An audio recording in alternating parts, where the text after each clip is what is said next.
Welcome to the Profits in Pajamas podcast.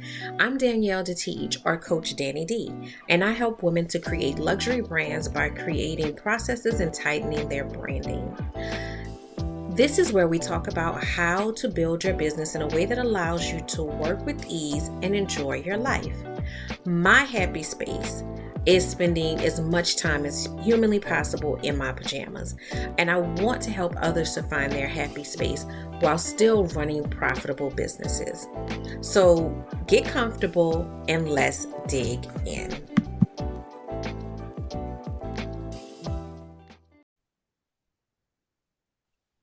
Hello and welcome to the Profits in Pajamas podcast. I am your host, Coach Danni D, and I'm always here helping you to learn how to work with ease. So we're looking for those ways to find that elusive work-life balance where you are living your passion, you're having success in your life, your business, and you can experience joy. Like that's what we're here for. That's what we're on this earth for. We're not on this earth to work and die. Like that's just not it. So that's why I'm here. I am so happy to have my guest today, Coach Cassie J. You guys gonna love her. You're gonna absolutely love her. So I'm gonna tell you a little bit about her and then we're just gonna jump into the episode. So Coach Cassie J is an advocate and a champion for mental rest. There's some more words after that, but I had to pause on mental rest, y'all, because y'all know how I feel about rest. Okay. Wellness and women's emotional healing. Oh, so important, especially in our community. As a survivor turned thriver of her own battles of trauma and mental illness, Coach Cassie J is working to encourage other Black and Brown women to stand in their truth, breaking the silence barrier around trauma that has kept many trapped and empowering them to take off the superwoman cape. Oof, ma'am. Ma'am. Coach Cassie J has taken her experience as a survivor and founded the nonprofit organization Black Women Do Heal in 2019. There, she is facilitating meaningful conversations and healing spaces to break the stigma of getting mental health and emotional support in her community to promote holistic healing. There is so much packed in there. There is so much packed in there. I can't wait to get into this conversation. Welcome. Thank you. Thank you so much for having me, Coach Danni. I'm so excited to be here. When when you talked about your love and passion for rest, I'm like, yes, these are my people. It's so absolutely important. And I actually did an episode recently and it was just about slowing down. And it's because I'm I'm just looking around and I see the pain and I've experienced it. I know you've experienced it, the pain that's associated with not getting that rest. So it's so important. So I know that this is going to be a powerful conversation. So I'm going to give you an opportunity to tell us a little bit more about yourself and how did you get into this work? Like, how did you get here? Ooh, and I'm tickled to death because that is literally the title of our next event. Yes, yes. Oh my gosh. But how did I get here? A multitude of ways, actually, like many of our stories, right? Through childhood, going through a tough childhood, eventually falling into some extremely unhealthy romantic relationships that led to 3 marriages and 3 divorces. Um, over judging myself very quickly, being a parent, the things that I was and wasn't doing, trying to be a great parent, but not necessarily being a great parent. Because That makes a total sense. It makes right, absolute sense. working to this idea more so than the action. Overworking myself, came from that um, PhD from People Please University that I, started working on in my youth. And from calling me at the last second on a job, I'll take it, I'll do it, I got you, to, going over above and beyond, bending over backwards for friends or, colleagues, what have you, in my relationships. And even to a degree, even with my kids, doing things, especially once they became an adult, that was still people pleasing, trying to win this approval, trying to gain this stuff. And then recognizing through my journey to get to that brought me to my mental health realization. When my boys were in middle school, they just lost their minds. They lost them, like where they went, we don't know, but they were not with us. They were not. And it just seemed like it was something literally every day. It got to the point where we had no peace at the house. We had no room to breathe, Mm-hmm. I could drop them off at school. Sometimes by the time I made it to the exit, I'm getting a call and I have to turn around and go back. No peace at home, no peace at church. I mean, it was just a lot. So we got thrust into the mental health system because nothing else that we were doing was working. Mm-hmm. And I was born in the 70s. So I'm gonna let you just use your imagination about what I was doing that was not working. Okay. We're not gonna record evidence. We're not gonna record evidence. Yeah, we're Okay. not gonna record that. Okay, we're not gonna record We're that. gonna just use our imaginations. No Old imagination, school tactics. old school tactics. And so none of these things were helping. None of these things were working. None of these things were course correcting, whatever you want to say. And so I actually got a referral from an unlikely source to check out this program for my kids to put them in, that would maybe help straighten them out. And of course, I just want my kid back. Right. Like, I want my kids back. And it started Right. with one that was really, really cutting up. And after that camp experience, it was like, okay, y'all need more help than this. Right. Right. Y'all need more help than this. And so we got put into the program. It was extended wraparound program, where they had the therapists, they had the counselors, they had the caseworkers. I mean, just everybody. And they would come to the house and have these conversations. They would talk to the kids and they would talk to me too to gauge what was going on, and sometimes the teachers. But it was also them doing a lot of education.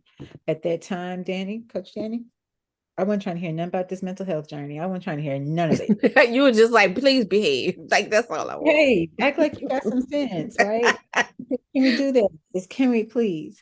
And so the therapist would be trying to explain the stuff to me. And in my head, I'm like, I don't believe none of this, but all I know is that I need y'all to fix this situation and then you can leave my house because I don't trust y'all. I don't want you here. I'm saying all this in my head. Understood. Right? Right. Understood. I mean, we have to think about where we came from. Okay. And, all of that stuff is a part of our, history, our legacy of things that we carry, we are people of trust issues. I mean, we are Right. We got him. And rightfully so. We earned them. we earned our badge, okay? Earned it. So I don't want you here. I don't trust you. I don't know that I believe you. I just know that nothing else has worked. And the only reason you're here is because I have absolutely no other place to go. I have nothing. We have no support. Here we are. And so you're talking about some ADHD, and I'm just thinking to myself, I got your ADHD. As soon as you leave this house, I Old got school you. methods. Old school, right? Again, none of this was working. And so through multiple inpatients, outpatients, long-term, short-term, acute cares, we went through a period of about 3 years where there was about anywhere from 3 to 6 months where one of my boys was not in the house because they were in a program. And it was devastating. It was exhausting. At the same time, I'm still doing the 2.5 jobs. And I say that because a lot of times I work the one job as it was two and then Right. have a hustle, right? And so I was working like a Hebrew slave, no pun intended. And it was just exhausted, absolutely exhausted, no support, especially when you're talking about mental health stuff, because everybody's nervous about that. It's not like having a kid that has, intellectual disabilities or they have a physical disability. It is Oh, okay. No, you keep that over there. Right. And it was a struggle learning how to advocate for them, advocating for myself and Mm-hmm. trying to care and be there for them. And it was just overwhelming. And along the way, God is gracious. And one of the therapists was so kind, and she would just gently nudge and say, um, well, Cassandra, you could use from some counseling too. You could use from some therapy too. At the time, I wasn't trying to hear it, Coach Danny. I was I like, understood you. Like, what you trying to say about me? no, here was my logic. When they start calling the kids' school to tell them y'all need to come get y'all mama because Right. she acting up at work, Right. then we can have that conversation. Right. That's not what's happening. So I'm not the issue. I am not the issue. Girl, I was the issue. Look, most times that's the case. Most times we are the issue. Right. Most times we are totally the issue. And the one thing that I'm hearing in your story, which I know is true. My story is different, but it's true in my story.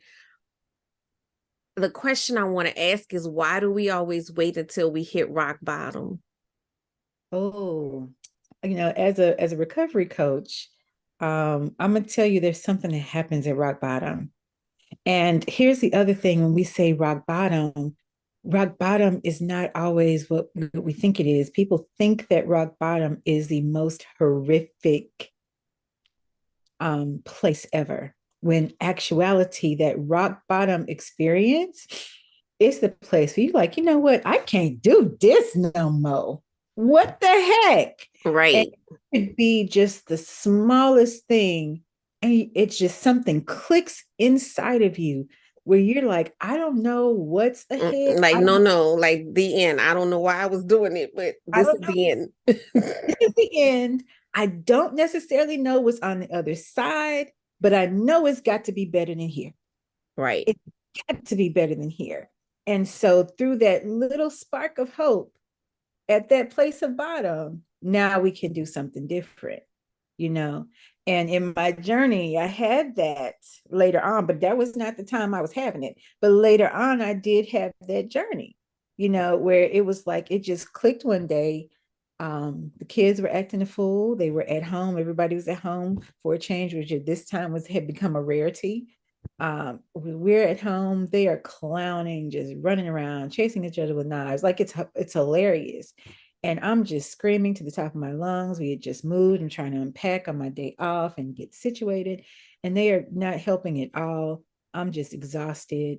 And I'm just like, I can't do it. And I sat on the couch and I was checking out. I was literally on the couch daydreaming about I could go to the state hospital. You know, they have Jello at the state hospital. Yeah. And I I'm love laughing because look, I done had a couple of moments where I was like, you know what? right. I mean, like, a little hospital stay ain't that It's not that bad. They got Jello, and I like Jello. I don't like it with the fruit and stuff in it, but like the red kind without the fruit, I could eat Jello. I could look out the window and see the ponds and the ducks walking, and it would be nice. I wouldn't have any bills. I wouldn't be yelling at folks to stop chasing each other with knives. It could just, I could totally do this. I could do this. I could just leave right now. And while I'm having this very detailed daydream and I'm just gone, I hear all of a sudden my baby boy go, hey, y'all, stop. Hey, y'all, stop. Something wrong with mama. Something wrong with mama. And sis, it snapped me back. Right there in that moment, it snapped me back. And I remembered immediately my mom checking out on us. mm-hmm. I remembered the pain that was. I remembered feeling so alone and not having her at that capacity because she just left, and I was like, I gotta get some help. And I called that same therapist who had suggested a few years before that I needed help, and was like, okay, I'm ready now. and she gave me some resources. I went on and, worked toward getting an appointment. And it was later by the end of that year, after working with him, that I finally saw a psychiatrist, got my confirmation diagnosis of having bipolar disorder, and really started my intentional healing journey. And through that, starting to recognize, like you were saying, we're not supposed to work and die. Because I was tired. I was like, this is it. I'm just supposed to, this is what I'm doing. Um, Recognizing that I needed rest, not just because of the bipolar disorder. No, I needed rest because I was human. That part. That part. That part. You know, and so giving myself that time to start figuring out what rest to look like for me, that this working myself to the bone, this working all these hours and getting the attaboys on the back and, oh my gosh, girl, you my shero, because I'm killing myself. Right. I just cut off an arm to do that, but I'm glad you like it. Okay, that's it. Could you pass me something so I can collect the blood, keep it from? Right. I didn't want to bleed on your papers, so yes. Just I'm gonna just go back in the back over here and see if it, regenerates like the lizards. I don't know, but I'll be back with the next assignment in 20 minutes. Right. Ooh, Lord have mercy, girl. I remember it was so bad. I was so bad that I would be in the actual hospital getting ready for procedures. And they're like, Miss, you have to put the phone down. I'm still working. I'm still either working or with my volunteer work at church. I'm still setting up rides and, doing my responsibilities to make sure all, Yep. they wheeling me out. And I'm still like, wait, and Yep. then get praised about, oh my gosh, she does this, she's so strong. I was strong, I was tired. Right. And first of all, like at this point in my life, telling me I'm strong is like cussing me out. Look, friend, I've been there, done that. I know. I know it. I don't need it no more. You know what? I won't be weak. Let me be weak, friend. Just Let somebody carry it for me. How about that? okay, because now I didn't ask for this strength, and I think Mm-mm. this journey has been a revelation to me, and part of the work and that led me to the work is that none of us asked for this strength. My mom checking out on that couch, and not being the same for a number of years, she didn't ask for this strength. She didn't ask to really carry this Mm-mm. and to be alone. And we have to remember that there's a lot that comes with that. But even we as women sometimes can be very critical of one another, right? Ooh. That we can stand with you while you're strong or what have you. But the minute you show signs that you're exhausted, the minute you show signs that you can't go on, the minute you show signs that you're weakness and you need to take a break, but what are you doing? What's wrong with you? You just have to suck it up like everybody else. And it's like, whoa, whoa, whoa, whoa, whoa, whoa. Look, I want to pause on that for a moment because I've shared with people, when I'm dealing with somebody and they are making that transition out of grind culture and everything that is going on with that, one of the first things I share with them is that you're going to get pushback. Right.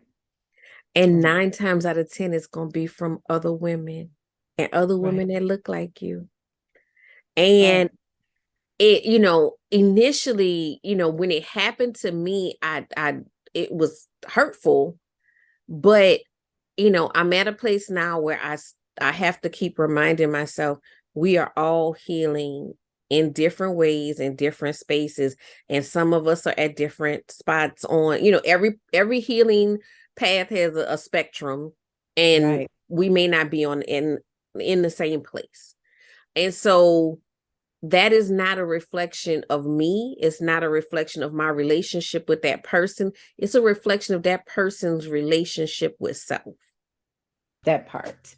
That part. Because they have not come to realize that they deserve Rest. rest. Mm-mm. that it No, is a birthright, not something you have to earn, not something that's a special treat for, special occasions. It's a part of how we are meant to function. And so they are not there yet. And you have to kind of just separate yourself a little bit, put distance there. absolutely. And you could feel however you want to feel about it. I'm still going to rest. I'm Right. still going to go take that nap. I don't really care what you think about it. I'm not going to be thinking about you while I'm sleeping either. No, no. And I'm glad that you said that, about, you have to kind of separate yourself from it. It's something that I have personally had to do. And I know you have based on, your journey. It is something I'm having to encourage some of the women that I'm working with too to do. Because why? It is you're indoctrinated in this idea that if I'm not being productive, I'm not being any good. I have to be productive. I have to be on to the But point I won't where, stop you. I'm going to let you finish your thought. We're going to switch the word productive with busy. oh, well, I think it's both But I because, think that people mistake. So productive, the definition of productive includes the word efficient. right. And Oh, efficient means doing, things in a way that you're doing more with mhm, less. And that's really different from busy because I do a calendar detox challenge. And one of the things that we uncover in that is a good, I'm gonna safely say, 60 and above percent of what you do has absolutely nothing to do with you reaching your success story. mm, It's busy work. mm, You tired, you are legitimately tired, but it's right. busy work. Wow, yes. No, I can definitely see what you're saying. I can see what you're saying. And you're right, we'll switch it to busyness. But we are taught that we have to keep moving. We have to keep doing these things. So when it's time to rest, you're feeling guilty Mm, resting. yes, yes. Like I shouldn't be doing this. I shouldn't be allowed to do this. And so that permission that you were talking about earlier, it's like you only get that permission to rest when you're physically ill, because we don't believe in any mental health days. So when Mm-mm. you're physically ill, when there's something horrific that has happened in your life and extremely traumatic, which trauma happens on the spectrum too, and it affects all of us very differently, but we don't give ourselves and each other sometimes that grace. Why? Mm-mm. Suck it up, buttercup, you'll be all right, you know? No, I was reading this thing, and somebody made a post and they were talking about their personal experience. They were overwhelmed and they said that, and they were sharing how people were not respecting that. And so everybody keeps checking on them and this and that. And and I think it's the same. Like my grandmother, when my grandmother passed, my grandmother's very close to me, and I had to be the adult of the situation for various reasons. Mhm. And in that moment, I'm like, the way that we grieve and, do celebration of life. And I'm like, this is dumb. Like, I'm like, so somebody very close to me passed away.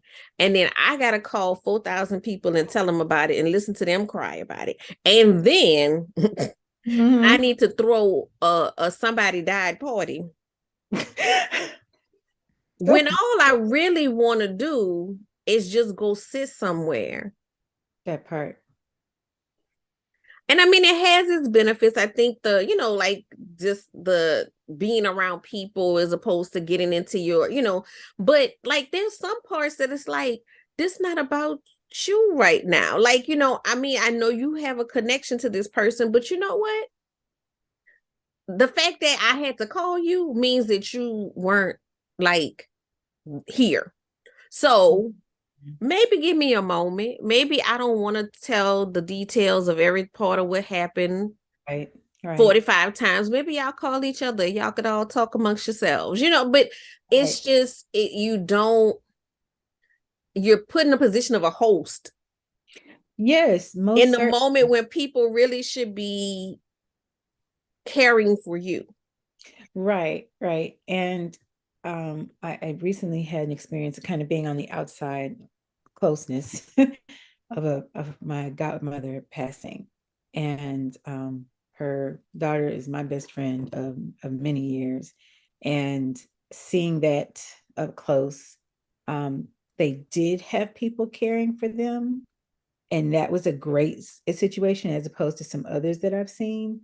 But at the same time, the amount of mental, emotional energy that you're still having to put out because you're still having to make decisions and be a host. So you're hosting at the actual celebration, you're hosting at the repast, you're hosting at the family and friends hour. Everything is a whole decision and the things leading up to it. And it's just like, all of this is overwhelming. And I'm just sitting there and I'm like, okay, Lord, I'm not doing this to my family. Y'all put me in a container somewhere. Go on. I'm so serious. Don't even spend all that money. Keep some so let's build some generational wealth. Put me in a little container. If you want to get together, fine. But no, it's going to be written. Do not do this to yourself. Do not. It's a challenge. But it also, like, again, it shows you where people are on their own respective healing journeys. Because, in you saying that, there were some people that, were so instrumental to me holding on. Right, right. But then there were other people that was I'm sorry I didn't have food cooked for you. Oh my gosh. Going through some stuff right now, but Right, right. And to me, it's that recognition of honor of rest, honor of the situation you're going through at that time and or season that you're in, and having those people that on some level get it, you know. right. It's okay, like you said, because I understand the spectrum, because we're not all in the same space. I get No, that. no, no. Get that. I know that you probably can relate in this season of my wellness, my personal and the wellness that I'm promoting. Um, there are certain overwhelming situations that just this just too much. It's too much. I No, it becomes boundaries. It becomes, just boundaries set. I jokingly, my friends think this is so funny. I was just like, so if somebody get on my nerves, I'm about to wild out, and I'm just gonna say I'm bereaved. And so when somebody else has because I'm the person that I'm gonna bring levity to whatever situation it is. I just will. I was raised that way. My grandmother was that way. My father was that way. So that's just me. But I'm just that was my thing. Like, because there was some people that really did like push the limit, and I pushed right back, and my cousin was like, "You can't do that." I said, "I'm bereaved." And so I'll joke with, other people. I know when somebody passes away, when they start to get that frustration, they're venting. I said, just cuss them out and say you bereaved. Oh my gosh. But That's so it is, we have to start setting boundaries around our, mental rest, because there are more people who are not on this journey than that are on it. absolutely, especially when you go to look like us. Yes. Let's just be real. When you go to look like us, it's even less because we are still ascribing to that. And even again, because it's on a spectrum where you are on the spectrum, um, sometimes where you are in that promotion of your rest still isn't necessarily rest. It's the illusion thereof. And so again, be showing grace, but definitely understanding, okay, this is where I am, and it's okay. I'm working on it. What my definition of rest is, what that looks like for me, what that feels like for me. And that's okay. Starting where you can start with what you got, Yes. showing yourself some compassion in that and building your rest practice from there. Just grace. Grace. I love that. I absolutely love the idea of grace, because I think one of the things that I see is that, especially because this is what we talk about here a lot. And, and I see people who I know who are, following, and it's resonating, but at the same time, it's almost just like we're in that fast paced, grind culture. We want this to happen so fast, and it's not an Right. overnight thing. It's a process. You're unlearning what you've been taught from birth. From birth. And oh my gosh, I'm so glad you said that. One of the most difficult, challenging, but beautiful things we do in this intentional healing journey is unlearn. It is one of the most powerful things you will do, because you're not just unlearning the things that people told you, showed, were showing you. You're actually unlearning bits of yourself too. Mm-hmm. Things that you thought you were, that you didn't even realize, that you didn't even ask for that. Right. It's somebody else stuff. It's somebody else stuff. You've been taking it on, but this doesn't belong to you. You're unlearning ideals as you become more aware, not only of yourself, but the world around you. You're shedding and unlearning so many things, and rest is no different. As you are shedding the idea of busyness, as you are shedding that idea of support, even, Mm-hmm. especially that those of us that are givers. I know those of us that, are trying to destroy those degrees from People Pleasers University. Oh, girl. They must Okay. have look, they laminated them things. Okay. You just trying to. You trying to tear it, but they laminated them. Okay. But when you had that experience where you're proficient, highly proficient in people pleasing, you're shedding that idea of what does support look like. What does me being a giver look like? What does me helping my community, or my Mm-hmm. or my kids, or my family and my loved ones? What does support look like? And how can I provide that, be true to myself, and not overextend my capacity? Well, that's where that recognition of rest comes in at. Those last minute calls that come in, and oh my gosh, it's so important. Da da da da da. Okay, this is gonna sound bad, but I'm just gonna say No, it. no, no, no, no. We step on toes over here. Go ahead. If day is dead and you call because day's dead, day's dead. Right, Day's dead. right.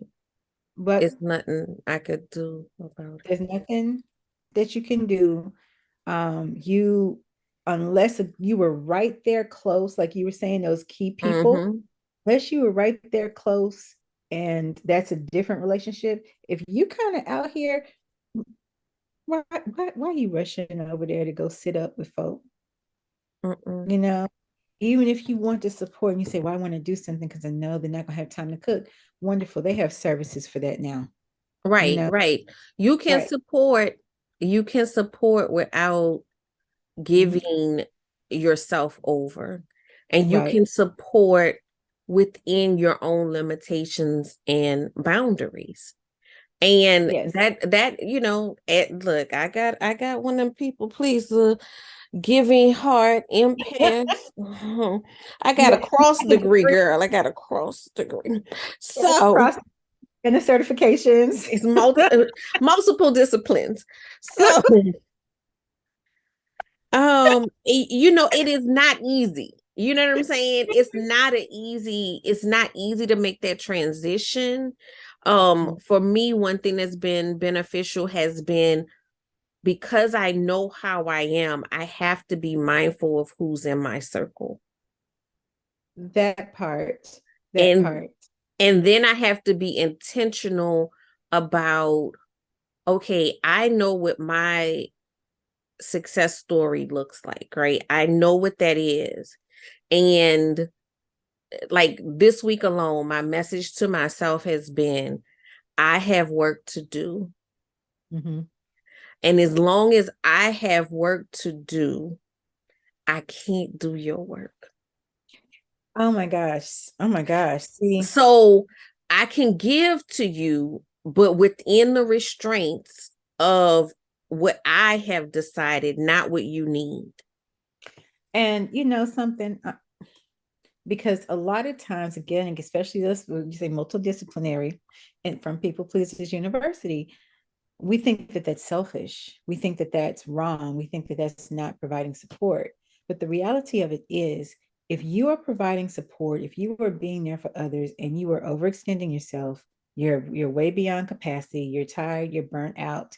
You know, let's just be real. We don't have the right spirit when we're doing that. We don't have the right attitude. You might be Mm-mm, saying all mm-mm. the right things, you might be whatever, but you're irritated, you're exhausted, you're mad, especially if you're working on projects and other people aren't coming to the table, you know, doing their part.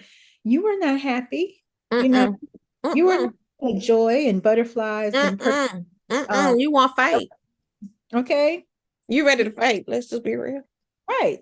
So recognizing you're still not giving of yourself wholly when you're in that situation, recognizing first what your capacity is, doing that temperature check, you know, and then once you recognize what that capacity is, honoring it with the boundaries.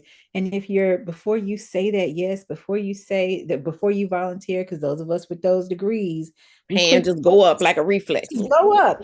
It's your mouth just open. You don't even know what happened. It's like, I'll do Look, the it. rest of you like, girl, what is we doing? Why is we Okay, who called on us? you know, and so doing that temperature check and asking yourself, okay, what are my motivations? And so when I check my motivations, if it's anything with about what anybody else thinks, this is the wrong motivation. Right, right, I'm not being true to me. right. I'm not being truly helpful to the situation because I'm going in this about what other people think as opposed to what's more real and authentic to me. Thus, I can't really be present the way I need to be. I'm not helping you and I'm not helping me. That's going to be a no. No, I've actually done an episode about this before. And people kind of clutch the pearls when I say this. No is the best form of customer service. It is. And the reason is because when I say no, when I need to say no, then I'm able to be the best version of myself. Mm-hmm. So I'm not allowing myself to get to that point that I want to fight or that I'm tired or that I don't have enough to give. And Mm-hmm. I can give with love. I can give with creativity. I can give with my full capacity. Right. I'm Right. performing in excellence. That's the space that I need to be in to perform for not just my clients, Mm-hmm. because sometimes we are very clear on what we need to do with our clients and we're not thinking about what we need to do at the house and what we need to do with our friends and what we need to. I need to be that in all capacities. Right. And Right. so I have to find a balance between it all. I Right. can't just say, oh, I'm gonna, my customers think I'm the best thing smoking, and my family's sitting up here looking at the side of my neck like they won't fight. At you, cray cray, you know. And I remember being there before this transition and this intentional healing journey where I was working myself to the bone. My clients loved me, my employers loved me.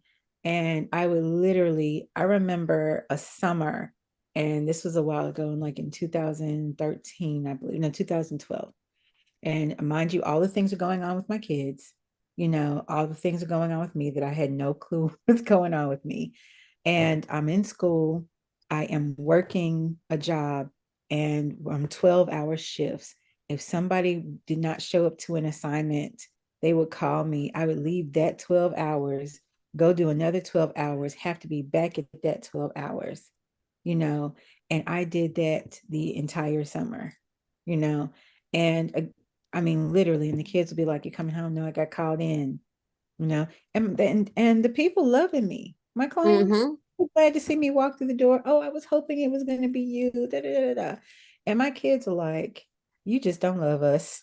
Right. Because they like, well, I'd like to get some of that energy. Right. Because then when I do eventually get home, I ain't got nothing. I Mm-mm. ain't got Nothing nothing. left to give. And because of that old school parenting, it was like, you got lights. You Right. got, are you outside? Did you die? Right. You Like know, your basic needs are met. I don't know what you want. I don't know what you're complaining about because, you alive. You can go to the light switch and when you flip it on, it comes on. Okay. There's food in the refrigerator. Okay. I don't know what you're clowning about. Having no clue that because I was not meeting those emotional needs, that quality time, not only was I causing pain, doing harm, not just to them, but to me too, I was also repeating toxic cycles. Yeah. Yeah. And that's, you talked before about that unlearning. That's the thing is like we are taught these things, some of it is so unconscious that we carry it, but it's Mhm. like, okay, at some point we got to break cycles, for a better life for us and a better life for our kids so that they Absolutely. can, have something different. Like I can remember because, my son is the type he like from when he was small, he never liked missing school. Mm. He never liked missing school. So, I know, what it's like when, the kids say, "Oh, well, I'm sick," and you like, you ain't sick. But I know if he say he's sick, He really sick. he's really sick. And Mhm. so as he got older and I'm working through my own stuff and undoing some of the things that are playing in my head, I have to then transfer that to him of, the school gives perfect attendance. Mhm. That's a crazy award in my opinion. Like I'm like, so you giving me a award for being here, whether it made sense for me to be here or not. That Like part. I could be dying, but I'm here. This Um, happened, but I'm here. Like you don't need to show up everywhere all the time. No, you don't. And I remember, and we talk about the layers that it takes to get to this journey. I remember because we were so busy all the time, we gave so much all the time. I remember I would just have intentional days where I didn't even make the kids go to school. It's Friday, or it's the day before the holiday, maybe. You have a choice. You don't have to go. Right. Because we were always busy. Sometimes it would be me picking them up from school. We're already busy going to the next thing, or we didn't have revival now, and then we had other things going on. Now we're just so busy helping and doing these things. You get to have a break. Of course, having no clue that my journey would end up here, Yeah, right. but just recognizing that no, we're not trying to get perfect attendance over here. But I didn't, it wasn't even a intentional rest thing, you know what I'm saying, where it is now. I just knew that we all tired, you tired. Right. Right. But sometimes we put the same unrealistic expectations that have been put on us on our Mhm. kids. And it's like now he's in high school and like sometimes because he's like walking distance from the house, so sometimes he come home and I'm like, what time? And he's like, oh, well, I just had homeroom this afternoon and I just was tired and we Right. don't have to go to homeroom. And I was just, oh, all right then. And Mhm. he'll go and take a nap and Right, you right, know and I'm like, I'm glad that he is able to recognize that within himself, right. because I think we've gotten to the point where as adults, we don't even know what like regular tired looks like. We know what exhaustion looks like. We know what burnout looks like, but we don't know when our body is just saying, you know what? I'm tired. It's bedtime. And this is why the self-evaluation, the temperature check, I like to call checking in with yourself, matters. If you're not paying attention to yourself, you're right. You miss those markers. One, because we've overridden them so many times. It's just like every time that light comes on in your vehicle, and you just be like, I'll get it next time. And then maybe 3 or 4 months later, you're on the side of the road. We have overridden it so much. So by the time it really catches your attention, you're on the side of the road, you know? I So, totally use that analogy in a oh, really? I love it. I I totally love use that exact same analogy. Oh my God. I love it. I love it. Oh my gosh. But What is it that's happening to you that are those telltale signs that you need to go sit down somewhere? You know, for me, it is if I start really, really forgetting things. Like it's on the calendar. I saw it on the calendar, but for whatever reasons, I didn't set the alarm, it's just 10 minutes before, what have you, what have you. And the next thing I know, I have missed it. If I'm starting to get irritated about stuff, it That's doesn't mine. irritate me because my just natural baseline personality is stuff just rolls off. It is, it's gonna be all right. We can be here for a minute, but we can't stay here long. Let's keep it moving. That's just my natural demeanor. When I start getting irritated about stuff and then I still need to be talking about it, I need to go have several seats. Um, That's mine right there. I'm like, why you breathing? Stop breathing so much. Like right. when I get to that point where everything that comes in my path is irritating me, I'm like, you know what? You need a break. You just need a break. Just take a break. Cause then I start getting on my own nerves because I don't like negative energy. So then I'm That like part, getting on my own nerves. I'm like, oh girl, oh, I'm oh. like, why are we behaving like this? What's wrong with you? Like, girl, get it together. Go take a nap. Your Go, face go take is doing a thing. You can't fix the face. right. Right. Another thing that is a telltale sign if I start to like I'm just eating just because. I'm not hungry. You know, it's nothing in particular even that I'm craving. I'm just starting to eat and nibble just because I'm just not a big, big nibbler. Like I might have an evening snack or what have you, but just to be all day, that's not what I. Mm-hmm. So if I start to notice some of these things, and there are a few more, um, I'm like, okay, it's time to sit down. Also remembering that our bodies will tell us too. You know, sometimes you might notice in yours, or maybe it's your stomach starts acting up. You find out that stuff is just, for lack of a better word, just running on through. That could be your body's Mm-hmm. indicator that you need a break. If you are a person prone to headaches or migraines like me, you start getting those telltale signs. Maybe your neck start hurting, you know, maybe your vision start doing like this. Paying attention to what our body is saying. What's it Yes. saying? It's trying to say, girl, Sit sir, down. ma'am, go have a seat. Sit down. But we just push through, and then next thing you know, you in full blown migraine mode, you in full blown headache. You know, If you you don't sit down, the Lord will sit you down. That's all I know. okay. I didn't been sacked. I done been set multiple times too, and I I done made been an sacked. executive decision that I'm not gonna be set no more. I don't like it. Voluntarily sit down because when you have those involuntary vacations, first of all, let's just tell the truth, they are not fun. You are Nope. not at the beach. Nope. You are not by the water. You are not fun in the sun. You're not having girl time. This is not a girls trip. Mm-mm. It's not fun having an involuntary vacation. And I've had At more, all. right? So I'm not trying to have an involuntary vacation. I want my vacation to be for real. Right. Okay. That means I need to sit down when I need to sit down. Yes. I think you were pointing that out earlier, understanding that other people won't be where you are. That's their stuff. Let them have their stuff. Huh. They'll figure it out for themselves when they're ready, right? But Right. I have to go sit down because if I don't go sit down, I'm gonna kick in the overdrive. I'm gonna stop taking care of myself. All these things start to transpire. I don't want to be on that. I've been there, done that, bought the t-shirt and sold it at the garage sale. I do not want to pay. I do not want to. Mm-mm.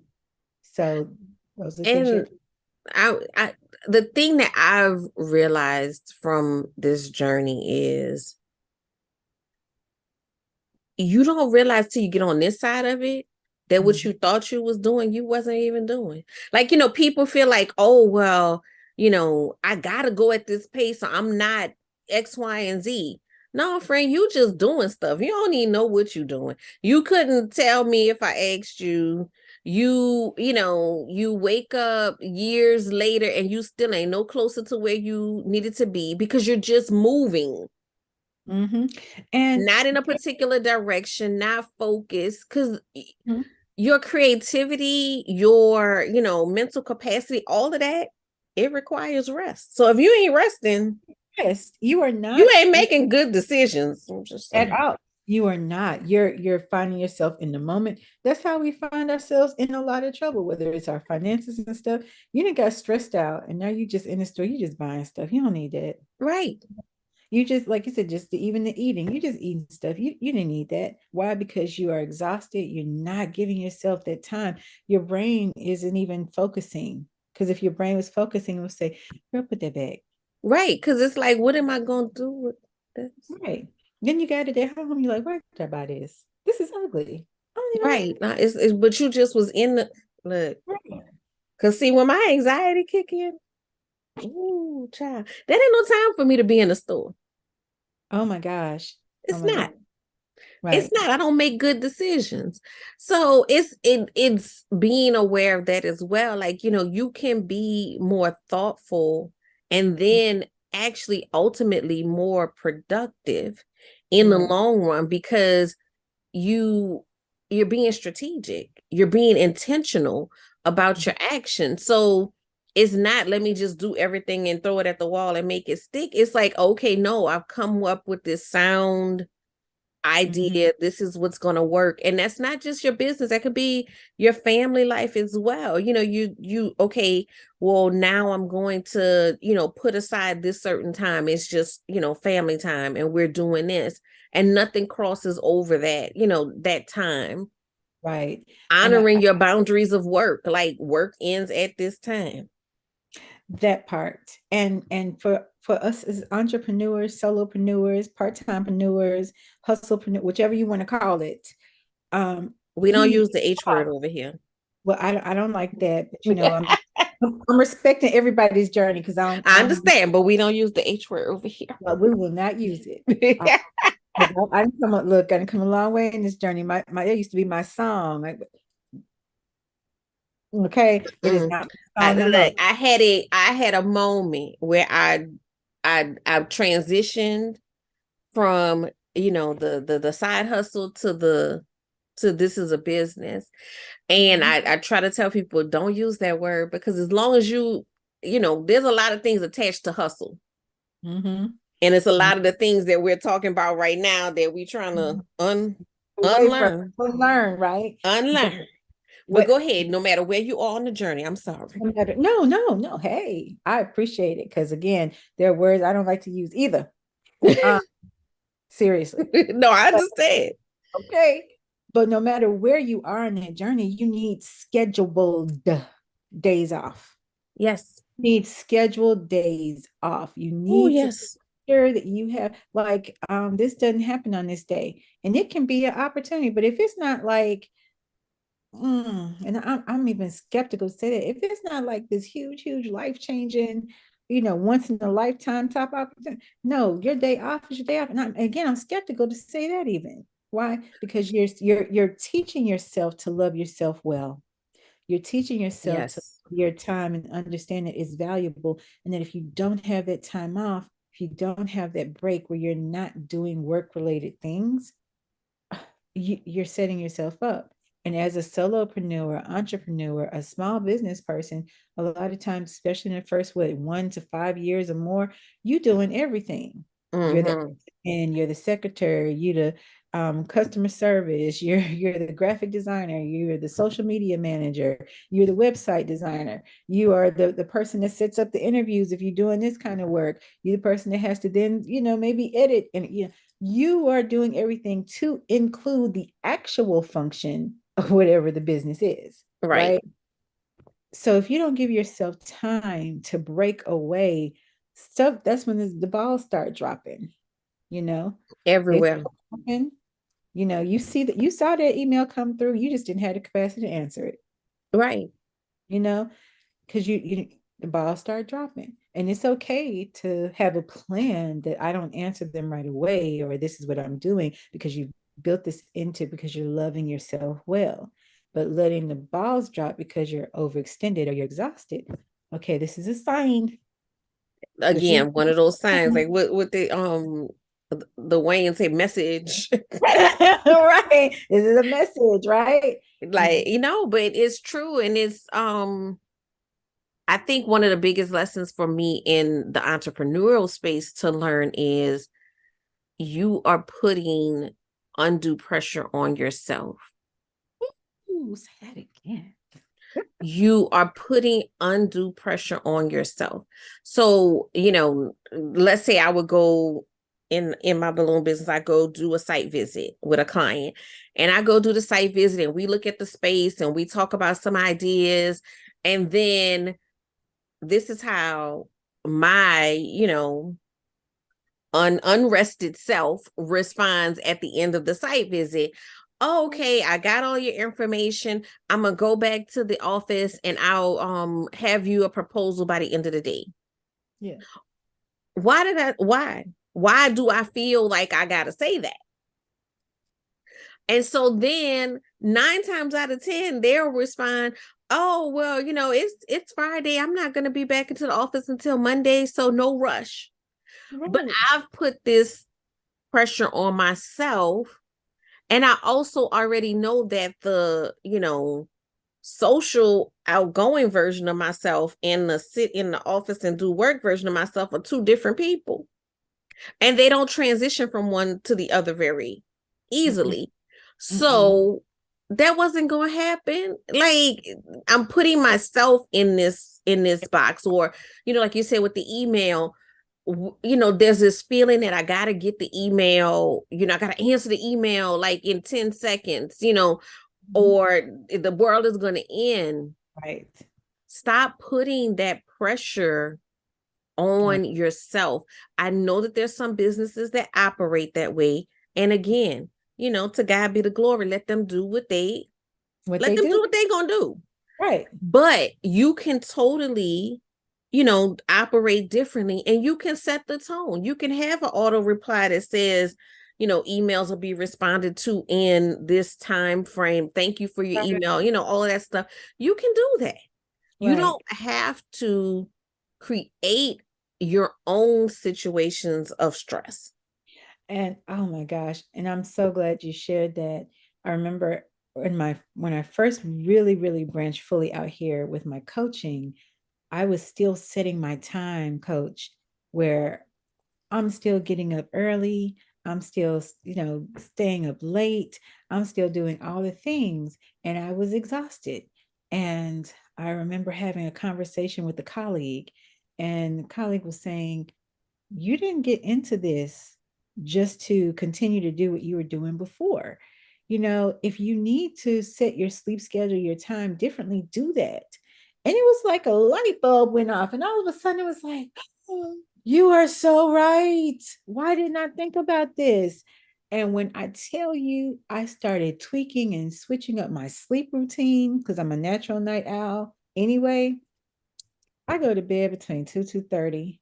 Some rare exceptions, because the gift of bipolar disorder. Every blue moon, I stay up a little later, but I go to bed between 2 and 2:30. I get up between 9:30 ish. And that's what we do. And what happened when I gave myself permission to do that? I actually am more productive and not busy Mm-hmm. because I'm not so exhausted. I'm not so burnt out. I'm not so, oh gosh, I got to do this. Um, it helped me to set boundaries with myself. So unless it's something really urgent, I'm not, again, are we out of town? Are we having an event that requires that? I'm not setting appointments and meetings and stuff before that time. I'm not setting that before I had the time not only to get up and wake up, but actually to collect myself, to say Mm-hmm. is to meditate, to breathe. Now we can have some appointments. Now we can Right. have conversations. Now I can hop on this meeting. Now I can do this. Now again, exception to the rules, trainings, things that are way beyond my Right. control. I don't have a choice to. But other than that, my day to day, everything that is within my autonomy is going to happen 10 o'clock or later. Per Yeah. Yeah. per period. Yeah. Yeah. Like, I set my office hours intentionally later. I Mm-hmm. am not a morning person. Mm-hmm. And if I am up early in the morning, I like to move at my own speed. That part, because I'm not awake yet. Let's just start No, there. I'm not. I'm really not. Like, when I used to have to wake up to bring my son to school, we would do the whole morning routine without saying a word. Like I would tell him bye when he get out the car. And we Oh would my, do the whole routine. And the few times that my husband would be home during that, and I'm like, why you keep talking? Can you stop talking? I'm yes, not ready to talk. it's too Like early. it, Why are we talking? I'm just not. And I have the funniest story when I used to be working. One of my very good friends, I was late for work a particular day because I had a like doctor's appointment, something, whatever it was before I came to work. So I'm walking into work and it's maybe like 9 or 10 o'clock. So everybody else has been there. And Right. I'm walking in. I have my purse on one arm, my lunch bag on the other arm. I'm just trying to get to the kitchen to put my lunch in the I get into like the main hallway, like where all the halls kind of intersect. And it's Yeah. like 10 people like coming at me and they all talking. And my friend like happened to be walking past and she goes, give her a minute. She just got here. And that's our like running, like it's like one of our running jokes now. But that's how, life can come at you and you have to kind of set those boundaries. And so I know I'm not a morning person. I don't like doing things in the morning. Few exceptions. If I have a client set up that's, early in the morning, I'll do that. But I don't schedule meetings early. I don't and I pay attention to how I schedule meetings as well. Like I'm not you will not see me have like, more than 2 to 3 meetings on one day. And even that, it's going to be, small things. Mm-hmm. Mm-hmm. My peopling capacity is not great. It is limited. It takes a lot out of me. So I know that. I'm Right. aware of that. And then, when even like on the coaching side of things, it's like, okay, Mm-hmm. I mean, that's one of those things, if you're not a coach, you may not understand this. When Okay. when you when you open yourself up to people in that way, Yes. when you serve people in that way, when Mm-hmm. you're done, You're done. you're done. You tired. You're tired. You didn't left it. Yeah, You because you didn't left it all on the. It's a beautiful tired, mm-hmm. but But you're you're still tired tired. after that. So it's not like you're not like, oh, let me talk to 24 people today. No. No, no, that is something that giving myself the grace and setting that boundary with myself that I'm not going to, for, like you said, the meetings, the number of meetings on group days. Like I'm not trying to do a whole lot of other things on group days. Really, I'm not. I might have one or two other things maybe on the schedule, but that's it. And usually before group happens or that my group start flowing, I'm scheduled in that time to decompress, to get ready to be able to facilitate, and then I have the time afterwards to do the same. And so on my big group days, we're not going nowhere. And there was a time in my previous self, BCC, before Christ and Counseling, um, I love that. I absolutely love that. that I would have not only overbooked myself, right? I would have had things so jam packed in the schedule, that when I did crash, because it crash was coming, I just didn't. Hmm. Um, now I'm feeling guilty. Now I'm dropping balls. Now I'm disappointing people. Now people looking at me twisted. But then I'm beating myself up even worse because I feel like a failure, like I just can't do stuff. When now, like, Right. what nobody supposed to do all this stuff in the first place? Right. It didn't make sense. Didn't make any sense. So I don't do that anymore. That I have cushion in between my appointments as much as possible for the groups that I have that are back to back. Again, I'm not doing a bunch of stuff an hour or two before a group, and once group is over, I'm done. This is my wind down time. It's very intentional. Again, I'm not trying to, as much as possible, book things where as soon as I get through a group, I have to run out the door. I'm not trying to do that. When Mm-mm. we have done that, but now, oh, this is my long group day. No, I don't do anything on this day. And it's okay. It's no judgment, you know? No. And it's getting into that mindset of giving yourself and allowing yourself grace and honoring who you are, Yes. Yes. because it may look totally different to somebody else because of Exactly. who they are. And that's But okay. And that But is okay. But honor who you are and know, you know what?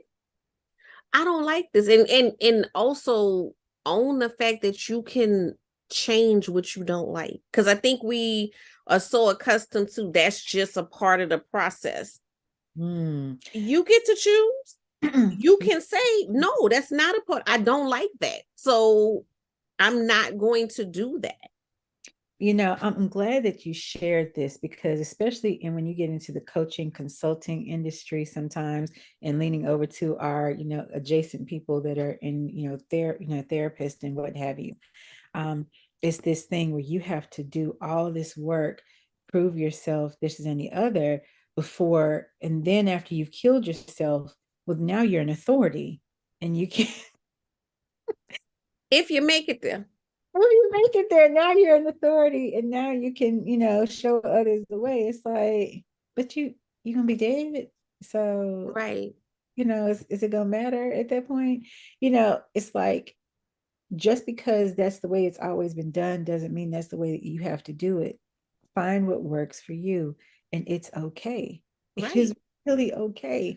And And it's going to make sense to your people. to your people, the people that you were called to help and assist, the people who really, really take the time to get you, because we can have people in our life that love us, but it's a different thing for the people that take the time to get us. That is going to make sense to them. And it will be reaffirmed by the connections, those divine connections that will come along. It'll be, confirmation and that affirmation to remind you, okay, you are doing what is best for you, your mind, body, soul, and spirit. And this is not just you doing stuff. This is that confirmation that comes when that alignment starts to happen. So yes, listen to what your body is telling you. If your stomach starts to ache and bubble every time you get ready to do something, there might be a sign, what you say, message, Right. this is not a good thing. If your head starts hurting every time, if you start getting fearful, you start automatically thinking about all the ways you can cancel, you know, Right. not just Right. the anxiety, because we have that sometimes, right? But beyond that, and it's not just the anxiety, it's like it's become a regular thing. Yeah. You have to think about that. You really do. And we have been taught to be comfortable with being uncomfortable. And there is some truth to that, but not the uncomfortable that a lot of people think when they hear that word. Right. But there's a comfortableness in the uncomfortable, because let's just be real, growth in and of itself and healing is not comfortable. Again, Yes. we go back to all those things that you are shedding and unlearning, right? It's not comfortable sometimes to take that real candid look at yourself and realize sometimes that we're not the people we thought we were, or that we don't want the things that we thought we wanted, that Yes. we're making that shift. That can be a very uncomfortable feeling as you start and you're growing in these different directions, or you're changing the trajectory of what you thought you wanted. Yes. So there is some truth to getting used to being uncomfortable, being comfortable in that uncomfortableness. The where it's not true is this idea that you are supposed to be actually uncomfortable. When I say that, actually, like the scheduling yourself ridiculously, Yes. over piling stuff on your plate, of being in bondage financially, you know, putting yourself in situations or keeping yourself in situations where somebody has that constant autonomy over you instead of you. Like they just got it. They can just Yes. call the shots and you just like the fuck, but you just got to go. No, never mind what is best for your mental health, your emotional, Yes. your physical health. That's not the uncomfortable we going with. That's Mm-mm. not helping you. That's changeable. That's changeable. And you have control over that more It's so than, changeable. You can say, I don't like this. I don't like it. The idea of working hard, and then going to acquire stuff, you can change that. You don't just because it's what everybody else is Because doing. why does the stuff matter? Why does it matter? First of all, let's just be real. When you get ready to leave here, how much of it are you taking with you? Okay. None of us are the ancient Egyptians. We don't have a tomb where we are collecting and putting all of our stuff, right? But we don't even know what happened after that. So how you know that even if you put it in there with you, that it's gonna transcend and go wherever you go? Because well, we know that in this plane it did not, because that's why the tombs got raided. Let's just start there. But why are you doing this? You can't take this stuff with you, you know, and you're working to acquire stuff or to have this idea of what a lifestyle is. But maybe that work that you're doing should be in sync with your rest. It should be in sync with your wellness. It should support your wellness, Yeah. not away from your wellness. You know, what does that look like for you? Again, it might look very different for you than it does me or you, right? That's Yes. okay. But deciding what that is and making sure that it's in sync, it's a complement to, it's something again you enjoy, you vibe in, you know that you're called to do. And oh, my therapist decided to choose violence and sent me this video last night at the end of our session. And she sent me a video and I wound up listening to a couple more. And when I got to like the third one, it was TD Jakes. And he was just talking about, you know, how you can be called to do something, but because people misconstrue talent and ability with calling and purpose, basically. Mm-hmm. And so you can be talented and gifted in something, but that doesn't mean that that's what you're called to do. It doesn't Right. mean that is what you're supposed to do. So you're over here, you're graphic designing, you are gardening, you are, you know, singing in the choir, maybe. You're very good at directions and you drive well and you like it. So maybe you're lifting or you help people in that area. And now you're coaching, you're doing all the things, exhausting yourself because you're gifted in some of these areas, but only one of them or two of them may be what you're actually called to do. Yeah. And so you're feeding into the unwellness instead of the wellness, chasing all And these I things. think some of that is back to the discomfort that we need.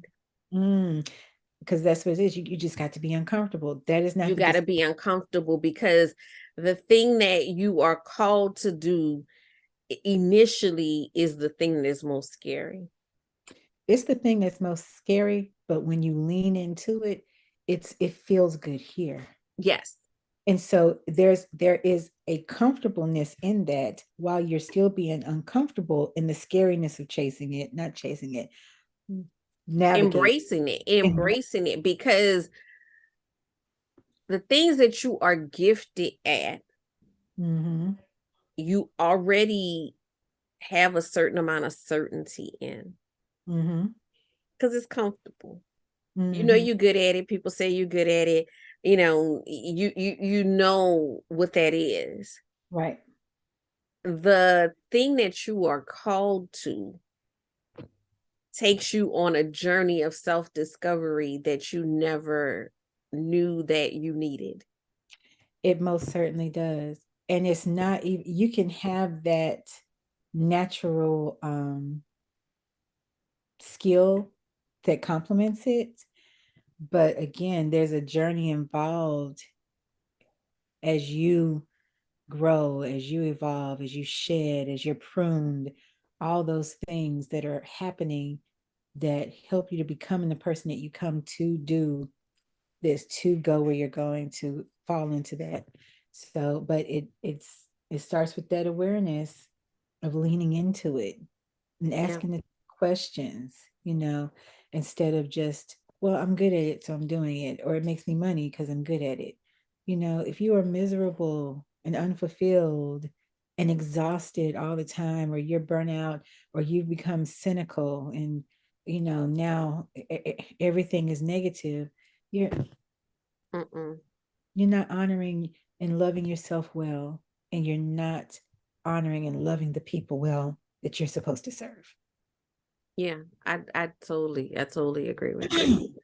I Yes. totally agree with that. It's just, I feel like that is a part of your healing journey, is embracing that thing. But a Yes. lot of times it's so hard for people, and people don't want to do that self work because that ain't the easiest work. It's easy to say I didn't get the promotion because, the people at the job racist, or because, so and so is married to the boss. So, that's easy.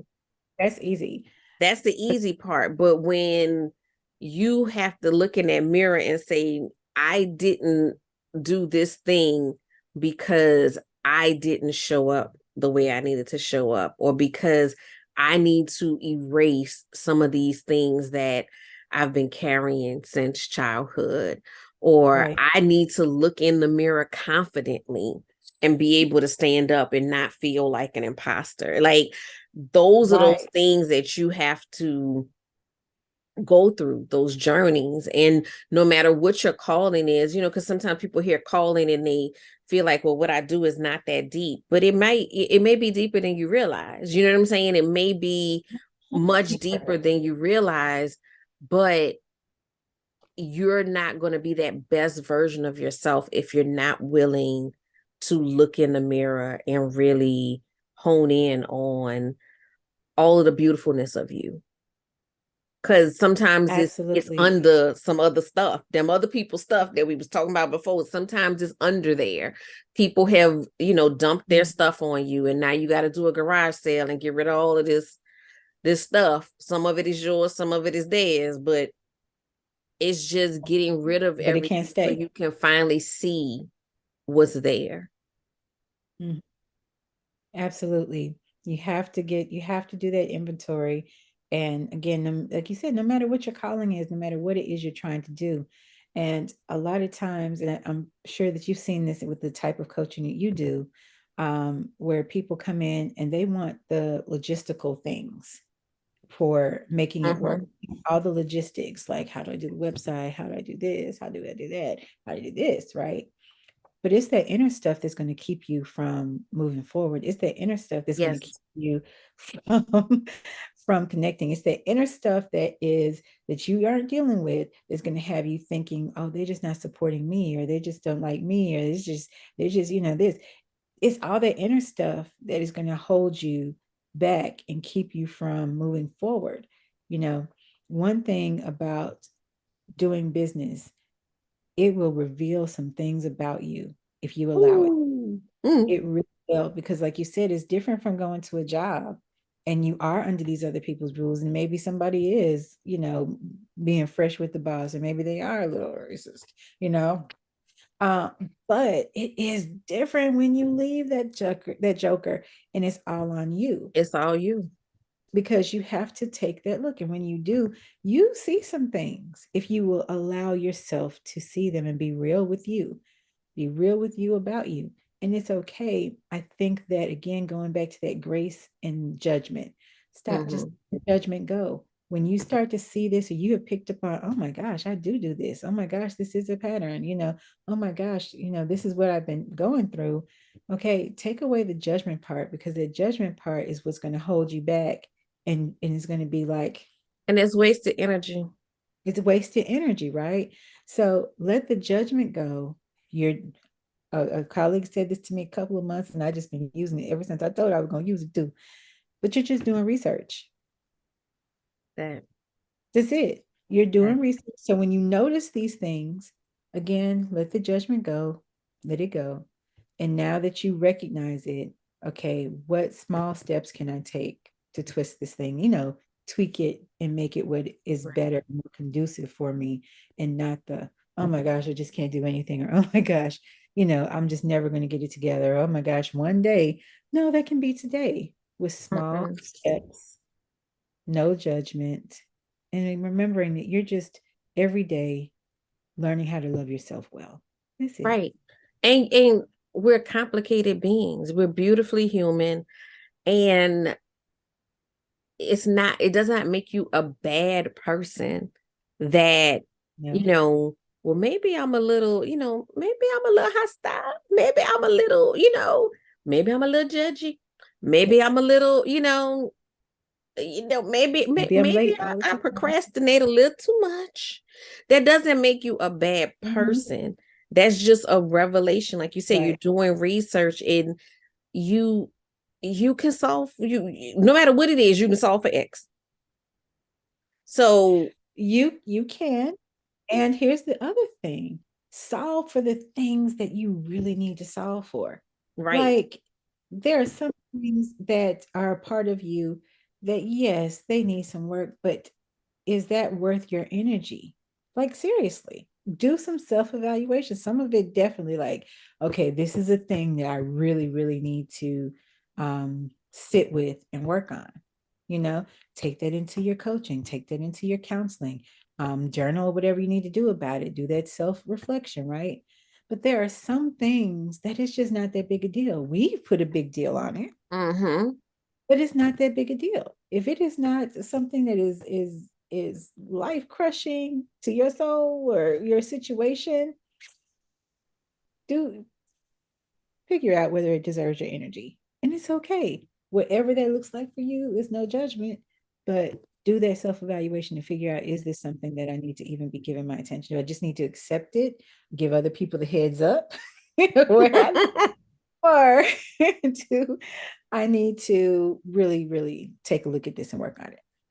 Well, I think that in that same vein, like sometimes the things that we may view as, quote unquote flaws are the things Mm-hmm. that make us the most beautiful. Yes, yes, they are. They are.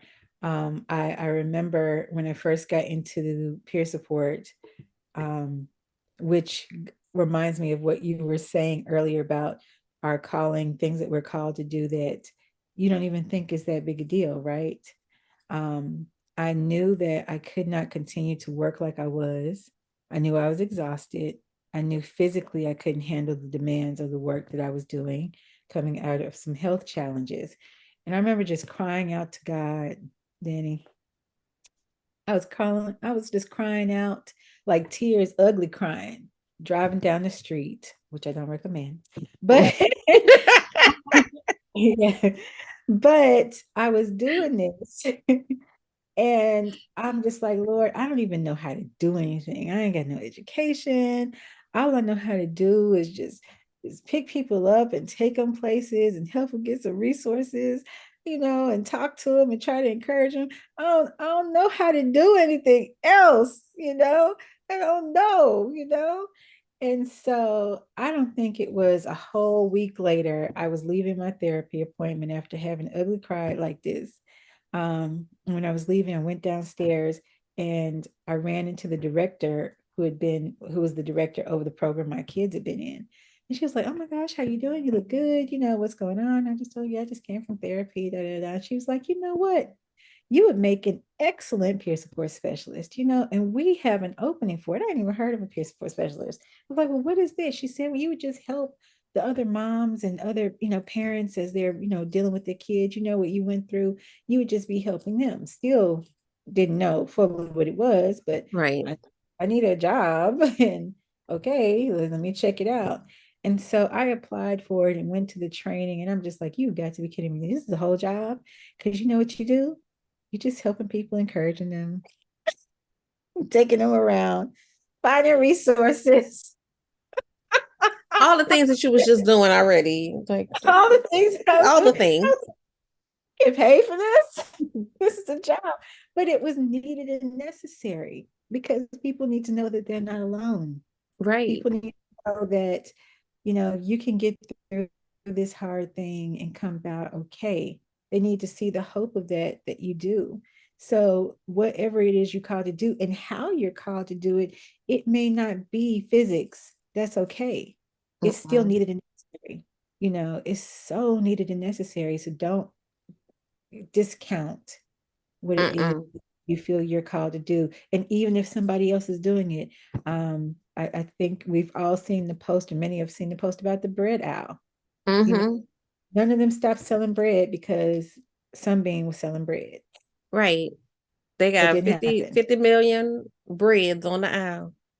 And every time Right. you go to the And store, some, they still have 50 million breads on the aisle. Like it's in my whole entire life, they never had less breads on the aisle.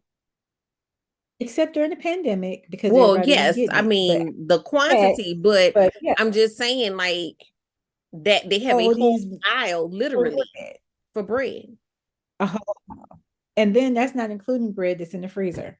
Mm-mm. Hello. Or the first bread. That's just the loaves of bread. That's just the loaves of bread. And so, what you're doing, how you're supposed to do it, is going to attract those people. And that's including if you're doing this healing work. You know, it's okay. Everybody's not your client. Um, and you are not everybody's person. It is okay. But there's a community that you're called to. Right. And and I just want to echo what you said about not counting yourself out because you feel like there's somebody else in that space or other people or is oversaturated market because no matter what industry I work with somebody in, they always like, well, my market is oversaturated. Girl, everybody's is. It's gonna be all right because Everybody, your people are your people. And it's I will never forget, this was when I was in my resistance stage of the whole like coaching, right? And right. gotta keep bringing something back to you till you decide that you're gonna listen. And so it kept, coming up. I would go to conferences, and in the breaks, people come ask me questions and all this different stuff. And I'm like, I am really not on this program. I came to learn just like you came to learn. Like, why does this keep happening? Right. And so I had somebody who I had gotten close to from, conferences message me, and I was like on a trip or something, but we were like in the car. So I happened to see the message, and I looked down, and she was asking me questions about this upcoming conference. Right. And I was just like, why? I messaged her back, and I was like, oh, I'm on the road right now. I don't know the answer. I said, I think it's on the website though. And then I was like, but why do you all like, why do y'all keep asking me about other people's stuff? Right? Because it was bothering me because I'm like, this is weird. Like, and Mm-hmm. she said, because you're ours. Mm. And after I picked my face up off the floor Ah. and ugly cried a little bit, I was just like, oh, Mm-hmm. Yeah. okay. Mm-hmm. But that's the thing is like, no matter what the industry is, you may be doing something that 20,000 other people are doing, but it's something about how you do it that's Right. going to resonate with certain people. And it is, and pay attention to those people. You know, sometimes I think that in building, we can be so caught up in trying to get the attention or the connection with people who may be in the same field or similar work or trying to get that respect or what have you, that you forget the people that are reaching out to you, that they're constantly trying to, get in front of you, or they're trying to say, hey, I want to help. What can I do? God is putting you on their hearts for a reason. Right. And sometimes, especially, I think sometimes as women, we can be so protective because you're building something and you don't want somebody to take your ideas. You don't want somebody coming in for the wrong motives. Sometimes your motives can be aligned for a season, and that's okay. Sometimes Right. they connect for a season, and that's okay. You can't do this work by yourself. You should not be doing this work Mm-mm. by yourself. You know, And I feel like when you carry the spirit of distrust, you're gonna attract people who are not trustworthy. right, right, and you People will. who are trustworthy feel that energy and they don't want to be connected to it because they like, why you treat me like, like, where is this Well, coming from? but that spirit, like you said, of distrust, you will push back people that are trying to help, you know, Right, because right, you're like, no, I can't.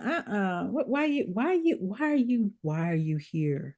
You right. know, But I well, mean, like, being a person that is like giving and, often giving without motive, when I interact with that, I'm like, I I'm a holler. You know, like it makes that Right. person back up because they like, I don't know what happened over here, but it Mhm. feels weird.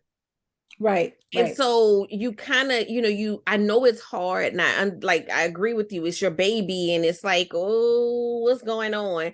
But the thing that, brings me peace in that regard is if somebody is copying me, Mhm. they only as good as my last move. That part, that part right there. They're only as good as my last move. And my coaching coach always says you could copy, but the pace ain't gonna be the same. The pace isn't gonna be the same. And I'm gonna tell you what else is not gonna be the same. Um, Whatever motivated you, whatever God put on the inside of you to do that, that intention is not going to be the same. Nope. So they can copy what they see on the outside, but that internal motivation, the part that keeps you going, when you really don't want to do this anymore. I'm not talking about Mm-hmm. yourself. I'm talking about we all have those moments when you're like, look, I could be at Starbucks or something. I don't need all Right, that. right. Like this a lot. This It's a a lot. lot. It's a whole There's lot. a lot of input before you start seeing output. Right. I did not sign up for this part, right? Um, it, but that internal motivation is what's keeping you going, right? Because you know the vision that you've been given. You know, you see that picture. You know, you might not see all the steps. We don't see the steps, but we see this picture. And so that keeps you going in a different way. Also, your story as to how you got there. Because no matter what the industry is, we all got there because of something in our own story that nobody can replicate that. We might have some similarities, but nobody can replicate Mm-mm. that because your journey, all the twists and turns and dips and loop de loops and ups and downs, help to create who you are right now, how you're approaching things, how you're seeing things, how you connect with your people. Right, You know, because if like in my work, I dealt with so much rejection. You know, I dealt with so much low self-esteem and doubt.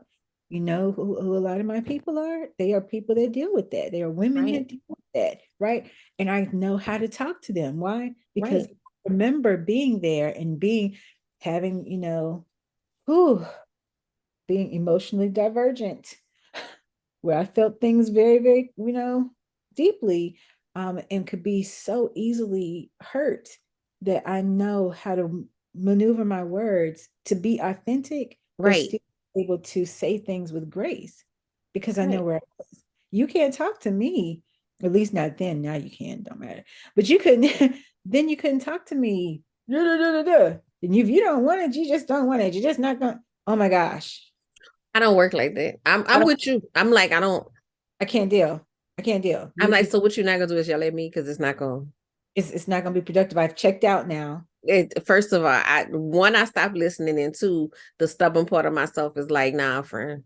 And No. you could be absolutely right, and I'm still gonna be like, Right. nah. I can't hear you. I cannot hear you. And so if we're like that, the people that we're called to are like that too. Right, They can hear you because you're assigned to them. You right, understand how to talk to them because you have had to learn how to be talked to. You had to learn right, how to receive. And so right, now you're able to give that in a manner that your people can hear you. right.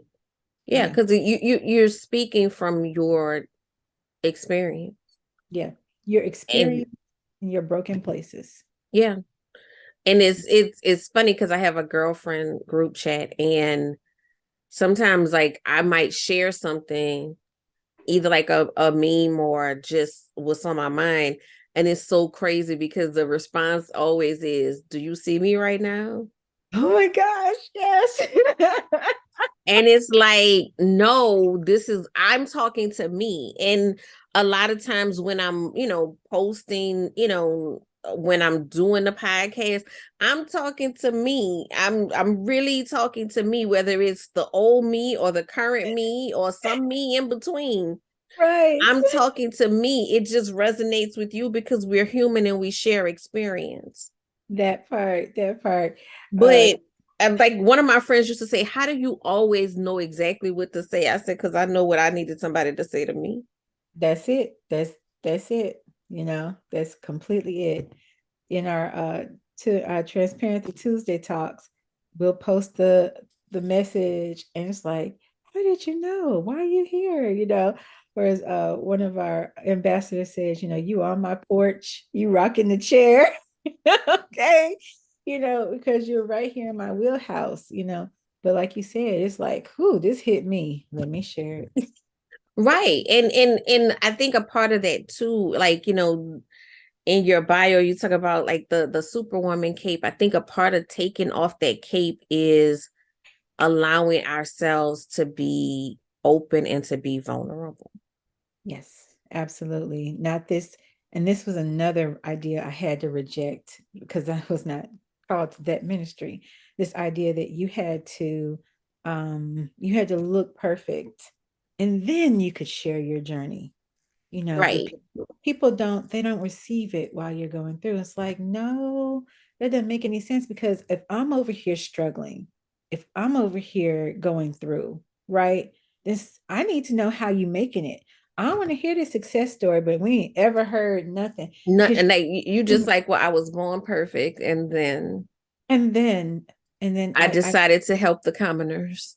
I Um, came down from my throne to help, and you should be happy that I am here.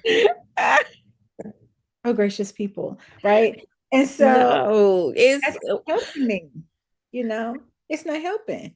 I, no, like so another challenge that I do is the imposter syndrome challenge. oh, And it took me a while to come to doing that challenge because I I take umbrage with the traditional concept of imposter syndrome because I feel like it's heavily leaning towards the person and mm, not society. I think the real imposter is society. that part. And the fact that we are taught to present this, you know, Instagram ready image, right? Mm-hmm. That's what we're taught to present. And Right. so you got people in the streets comparing their actual full whole real life to someone else's highlight reels. And like it's their highlights.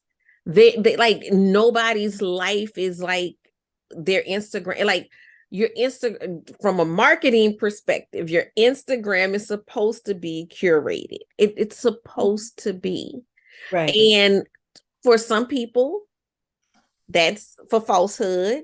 For some people, it's not. It's not a falsehood. It's branding. It's I'm everything that I post is in line with the brand.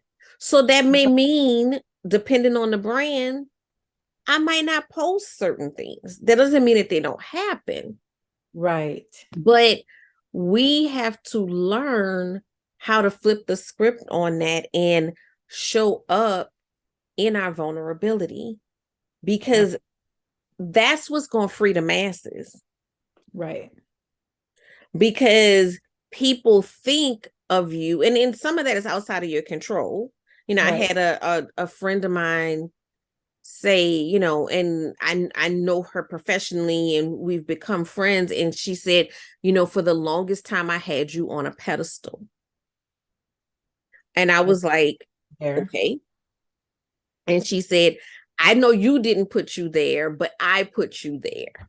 Right. And she's like, as I get to know you and I see you and I see your humanness, I see that you're more complicated than that. And I'm like, yeah, I'm just a person. Like you're just a person. Like I'm just a person. But we don't have those conversations. Right.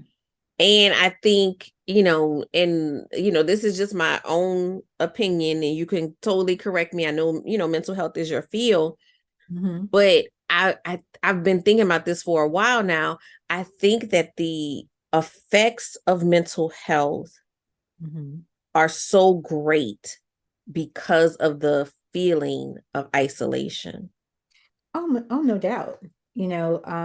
one of the things that was so difficult in my journey with my boys, and then eventually embracing my own wellness, and even before that, like I realized, through getting help, that I've been dealing with this stuff since high school.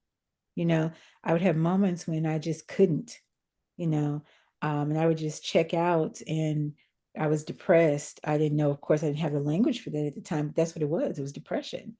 And so the shame of saying something, because of what you hear other people say, their ideas of what it is and how they would treat people, Mhm.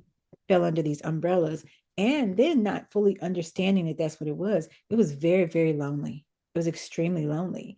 And part of what I do now, you know, it not only helps to fight stigma, but it's also saying that getting help does not have to be this sterile, awful thing. You know, you might not ever come to one of our support groups, but maybe you'll come hang out with us in one of our social healing events where we go to the movies and we have something to eat. You know, understanding that communally, we have to break those barriers that this is the only way I can get help. You start where you can start. And for everybody, as much as I am a proponent of counseling and coaching, please get you a counseling coach. I feel that, right? The reality of it is everybody is not. There are Right. multiple pathways to healing. And so if you're starting to get something just by hanging out with us and having these candid conversations as we're real with one another, as we love it ourselves well and love each other, then okay. But we're taking some of that loneliness now out, and through these just intimate conversations, now you're starting to realize I'm not by myself. I feel Yes. like that too. You know, on Transparency Tuesdays, I make my post about being transparent. I just puts it out there, right? Because this is real stuff. Some of these things I went through, some of them I just figured out, you know, but this is where it is, and it was hard, you know. But now I can tell you this is what I did. And guess what? And then we can just have a conversation. Let's just Right. have a conversation just like folks. That's it. Let's just Right. and talk about it, you know, and go from there. But that isolation is a killer. And as a matter of fact, for those of us who deal with severe and persistent mental illnesses, when you start wanting to isolate, it's usually an indicator that that's one of those indicators that things are about to go south, you know, because that isolation, that's where the enemy starts talking to you. For the us believers, that's where your symptoms start talking to you, that negative Mhm. talk. All those things happen in isolation. you know it is imperative to make sure that you are surrounding yourself with healthy people, that you're being intentional about that you are building your tribe. Yeah. It's important to build your tribe. It's important to build those people that, even if you don't have words to say at the time, if you're having a hard time, you can just get the words out. Just, I'm not doing well today. Right. Right. And as simple as that. That's it. We don't need no more. We Just don't as need, simple as that. Let me embrace you the best way I know how. and even if that's just somebody who has the capacity to sit with you in that silence, Right. not trying to fix it all the time. That's not what you need. But sometimes that just can sit with you in their silence. And here's the other thing about that capacity, that they can sit there with you in the silence as you are embracing and trying to love yourself well, but then also not judge you or limit you because you had a bad moment, because you had a tough season, because you have a severe and persistent mental illness, or that the traumas that you went through have impacted your life so that you're having to dig through that stuff, that they're not going to judge you and limit you because of it. And that's a grace that um, can be rare, but it doesn't have to be. Yeah. And understanding, this might be my shopping buddy, but this isn't the person that can sit with me in this moment. That's okay. And that's fine. It That's fine. really is. But what I was gonna say, I'm glad that you added that last part. What I was going to say was for those of you who may be in a position to receive that call or text or email or what have you, I think one of the things that is, that I've seen a lot and that hurts me the most is when I know you've been through what that person been through, but you decided to judge them instead of Oh, taking their hand and saying, sis, I've been there before. and I'm gonna tell you, that's another reason I do what I do, because I remember having people who judged my promiscuity, only to come to find out you had ex. Oh, it be the ones, friend. It be the ones. You were doing what, Right, again. right. I'm Like, not judging you, but it's just the idea that you like, friend, let me judge me when I was carry the two, and then what I was exactly, happened? and then even more so when I later learned, of course, as I started to learn about my illness, that it was one of the symptoms of my illness. It's like, But it's just like we have to be more open and sharing and knowing that we all go through a journey, we all go through a process. If you've been there before, then be tell be somebody that mentor for that person that is struggling with what you struggled with before. Don't get to the other side and then all of a sudden you just want to stand up there high and mighty like you ain't never. like you ain't never. And here's something else to consider too. That you do the high and mighty thing, but also you're cruel with it, Yes, or you do decide to mentor people, but you don't have the capacity for it. Let me tell you, figure out what your capacity is if you're trying to give back. It's okay. Your capacity might only be that you can post about it. that's That's what it. you got. Just stop I can, right there then. I can do here, but I can't coach, or I can't have one-on-one conversations with you because the way my mind is set up, if I'm not seeing progress, I start to see regression. I can't deal with the stages of recovery. I'm Right. gonna get frustrated with you. I'm gonna get frustrated with me, and I'm not gonna help.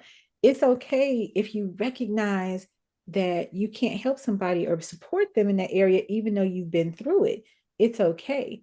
What's not okay, especially as women, is that you beat somebody up, you dismiss them, you discount them, you throw them under the proverbial bus. You encourage others to not support them. No, none of those things are Mm-mm, okay, mm-mm. because That's not, look, and I'm not saying that it's all people of a certain group, but I'm just gonna say that ain't of God, Christians. well, well. I'm just saying, people, they find Jesus and they lose their compassion, they lose their memory, they lose, a lot of things, and that's not what it's about. It's not, judge not least you be judged. It's not, I know this ain't church, but I go where the Lord leads me. Okay. And it to me, it's just, I've always been that person that I could be in a grocery store and I'm trying to get 10 items or less. And somebody's like, yeah, well, my dad was an alcoholic and my mama. And I'm like, what? Like, where did that, like, what Yeah. made you feel like you want to walk up to me today and say this thing, right? And that's what But you do. People are drawn to you, and you but know, when but there's a responsibility with that. You know what I'm saying? Like in a sense of no matter what it is you say to me, no matter what I may think is, what I would do in that situation or what, no judgment. no You judgment. came to me open. That's it. Open. You came to me open, and I'm not about to throw salt in that wound. And we got to be clear about that. And we got to be able to, you know, detach Mm-hmm. some of our personal views, beliefs, whatever. Oh, honey. Oh, that's a I mean, because especially coming into this work, I came from a consumer mindset. I came from the consumer side of the house. I came from the client side. This is what I came from. I lived this journey for so long, not even understanding the implications that the trauma, the mental health, all the abuse, had on my life, with the way I thought about things, with the way I maneuvered or whatever, right? And so I had to learn a lot of these lessons the hard way, but I also had to shed a lot of things that were not true, yeah. not just about myself, but about the world around me. And here's the thing, if you do not have the capacity to put your own biases to the side, because the reality of it is we all have biases. I don't care Right. how much you've worked on yourself. We all have our biases, right? Just own that and it's okay. But if you don't have the capacity to put your biases, your prejudices to the side, you may want to paint walls, make brooms, put together mops. You could do that. Look, something else, not with the people. Leave the people Not alone. people. And the reason why is because if you're not careful, you will shame and hurt people or re-traumatize people. You will cause harm to people because of your own judgments. You have to be very mindful of that. And it's like, it's okay to recognize that somebody is not your client. It's okay to recognize that you can't have a conversation with somebody, even if it's in the grocery store, to gracefully bow out. It's okay to recognize that. It's again taking away the judgment because you're still on your healing journey too, right? Right. What is absolutely not okay is bleeding over somebody else because you No, dealt with your stuff. no. You refuse to deal with your stuff. You know, one of the things I tell clients when, we start talking about therapists and stuff is, one of the things you should ask your therapist is if they have a therapist, you know, and if they don't have a therapist, what are they doing to take care of themselves? Now, Right. therapists be mad at me when I say this, but the reality of it is this work is hard. It is beautiful. It is wonderful. It's something that's so gratifying about helping people through their processes as a coach or a therapist, what have you. Never. If you are not taking care of yourself, if you're not giving yourself a safe space or resource to have an outlet, you know, that's not safe. I don't feel safe. It's not safe. No, I completely get that. And I don't delve nearly as deep as, on the therapy and all that side. But still, it's like, okay, Yeah. like, okay, okay, You do therapy, but okay, you don't believe in it. Oh, okay. okay. You know, But yeah, you have to, I've run into, people who are coaches who don't want to do self-work. And I'm like, mm-mm. how you gonna help somebody else if you're not willing to do the work? And for me, and I know you could, echo this like 1,000 times over, in the mental health space. Mm-hmm. For me, what, back to that concept of isolation, that Right, is the part that that's the common thread, no matter what somebody is talking to me about, whether it's, in coaching or just somebody personally talking to me, the right, the theme is always that they feel like they're the only person experiencing this, that right, everyone else is like living this life and everybody else is functioning and they're the only person.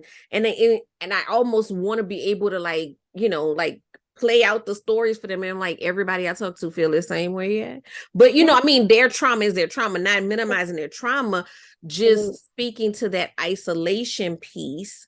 Right. That seems like the heaviest It is extremely part. heavy. It is extremely And heavy. when you judge someone You're just causing them for to, being human, then they just feel more alone.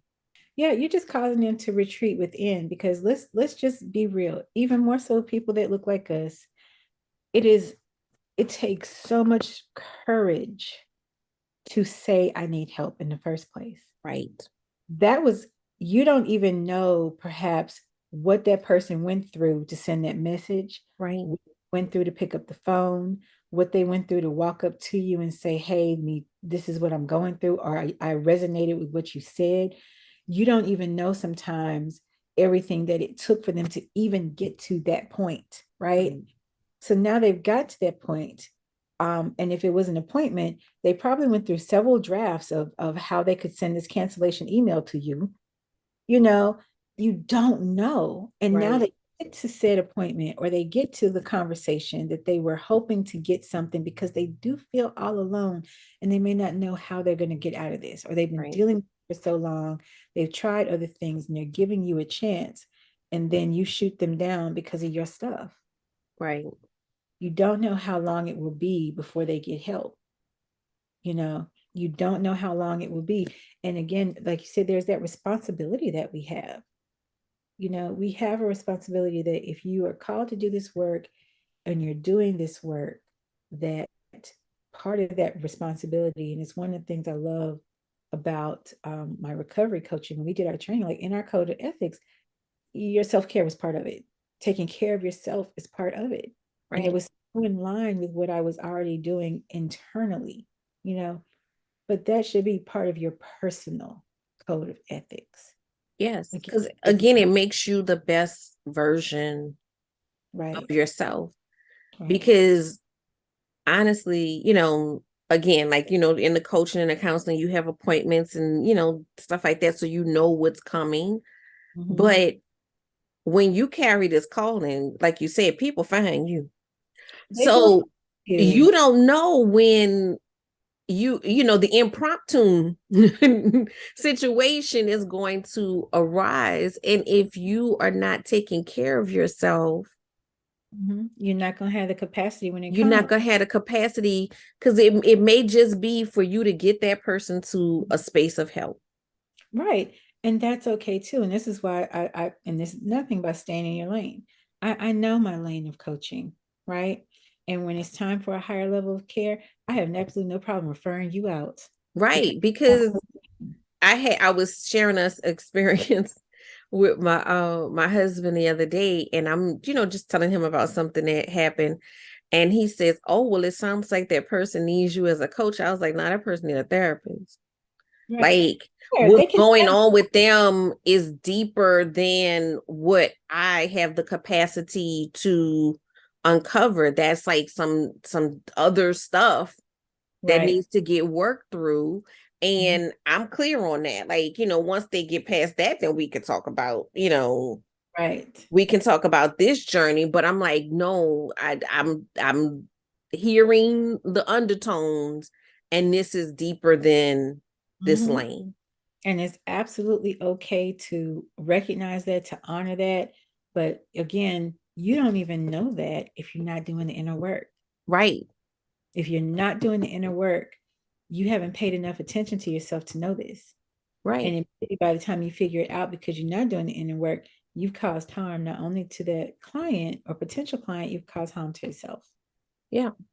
you know, because now it's going to feed into your negative self-talk. It's going to feed into Right. your your worth, right? It's going to feed into these things, and it doesn't have to, you know. Right. Doing the work, it's not easy. If healing was easy, everybody would do it. We wouldn't have a lot of the situations that we have now on a personal level, a community level, a state level, a country, around the world, right? However, doing the work is necessary if you want to live life to the fullest, if you want to live wholeheartedly, and embrace who you actually are, not the perception of self, not the perception of what other people think, but you really want to live and be free, then the self work is needed. That's what I Other- was gonna say. Freedom. Freedom is the word that comes to mind, because it is freeing. It's freeing, but It's otherwise, it's just freeing. the illusion of freedom, Yeah. and that ain't free. Mm-mm. It is freeing, and it's really getting to know the truest version of yourself. Because I think a lot of times people think that they need to morph into someone else, and it's not that at all. Like, your end product and my end product are going to be, different things, but Right. it's you are just releasing everything that's not really you. And that's why, oftentimes when I talk in my groups and with clients, um, I talk about growth as opposed to change, Mm-hmm. because you're really not changing. What you are Mm-mm. doing is growing, and that is a different thing. When you are changing something, you are fundamentally changing what it is. When you are growing, the little baby oak tree has different needs than the strong, mighty oak. Right. The Right. process that it took to become that, the wind that it had to withstand, the storms, the rain, all those things, how far out those roots had to grow in order to get the nutrients and make connections, right? You are a different a version of yourself, but you're still yourself. Right. You've grown. It's growth. And that is for us, it can be, we can have a semblance of growth and a semblance of healing. And I use this example a lot. If you break your leg and you don't take it to the doctor, you don't tend to it, you just let it heal on its own, right? Well, it has a semblance of healing, you Right. know, it's kind of healed, right? But if you take the same leg, you take it to the doctor, you let them set it, you follow the doctor's instructions as best as you can, the leg has been broken, and any x-ray will show that it's been broken. Every now and then when it rains, you will be reminded that it's been broken. Okay. Every now and then when you get up, it's like, whoa, okay. You'll be reminded that it was broken. But the healing in that leg versus the one that was neglected is going to be different. Yeah. You're growing and you're healing in a way that's more healthy for you, you know, Yeah. that letting it heal its own is a semblance of healing. It's healish, you know, it's healish, you Look, know. don't be trying to do nothing fancy on it or nothing. And it just, yeah, that's what it is, okay? But that leg that you actually were intentional about, that you took care of, that you nurtured, it's going to walk differently. It's going to feel differently. It's going to look differently on the x-ray when you get a deep look because you were intentional about that. It's the Right. same with our growth. When Right. you are intentional, and that's why I often say on my intentional healing journey, because we as Black women, we do heal, right? There is that healing that we do. How much more different, how much more beautiful could it be when we lean into the intentionality of that, though? Yeah. Absolutely. Absolutely. Because I think that there's some things that culturally we don't even believe are options for us. Right. You don't believe it. Like the idea of rest, the idea of taking the risk to love yourself well, to do what's best for your body and your mind. Um, no, that's not something we do oftentimes. Right. You have to, again, you just have to suck that up, buttercup. Everybody has problems, everybody has pain. No, no. Mm-mm. We have No. to be gracious with ourselves. Um, I remember a quote I learned last fall, and it's become one of my favorite quotes because it's so real. I saw it in a movie, as a matter of fact. Um, The Fault is in Our Stars, I think. Okay. And two young people with a terminal illness, I think cancer, um, found this author that they really, really liked. And it was a quote Okay. book. And the quote is, "Pain demands to be felt." That means if you don't deal with it, it will deal with you Oh, where? because it demands to be felt. It absolutely, positively demands to be felt because it's a whole indicator that something needs work, that something Yeah. is. So it demands to be felt, meaning that we can override that, um, whether it's because of the cultural norms that we've adopted, the traditions that we've adopted, we can override it. But that's when you see those cycles repeating in families because Yeah. of that overriding of that pain. But that pain demands to be felt. So if you're not being intentional about tending to the pain, pruning, watering, doing all the things that you need to do to help heal the pain, what happens is the pain is going to show up in addictions. It's going to show Mm-hmm. up in being angry and irritable all the time and how we treat people. It's going to show up in not being able to maintain healthy relationships. It's going to show up in that distrust that we have. Mm-hmm. It will be felt because it demands it so. And I think, just processing that, we can choose to feel it or we can choose to hold it. Because when Yes. you're saying like, we override it, but really we just holding on to it. Yeah. Because pain is something that passes through. It's supposed to pass through. But that's what I'm saying. But when we choose not, when we try to dodge it, Mhm. It came knocking at the door to come do the census and we played like we wasn't home. It's gonna keep coming back Right. because it didn't get to do its job. And Right. so we think that we're bypassing it, but actually we're experiencing it over an extended period of time when it really was just supposed to be a season and pass. That's And right. you know, a lot of people, like I know a lot of people talk a lot about toxic positivity and um it took a long time for me to come to terms with that concept because I'm a very positive person. And and I at this point I get it, like, okay, when there's no reality of like that pain exists, like, I get Right. that. But some people, like every other term that's out there, people take it far. Right. And so I'm like, the thing about it is the reason why I am a positive person and you don't really like, I'm not a person that you will hear a lot of pain from unless like it's an sharing exchange, right? Right. The reason is because I don't want to hold it. Like, I want it to go ahead and do what it want to do. I want to experience what it needs to teach me, and then I want to move on. Like, I don't want that experience anymore. I've done that way before.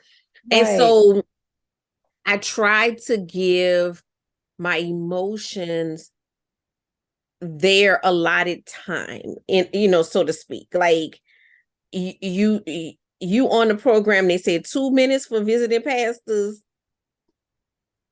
All right, friend. We not like we ain't, how the old people say, we not gonna tarry.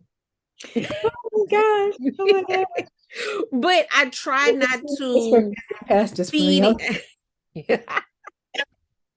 I'm an analogy girl, if you haven't picked up on it.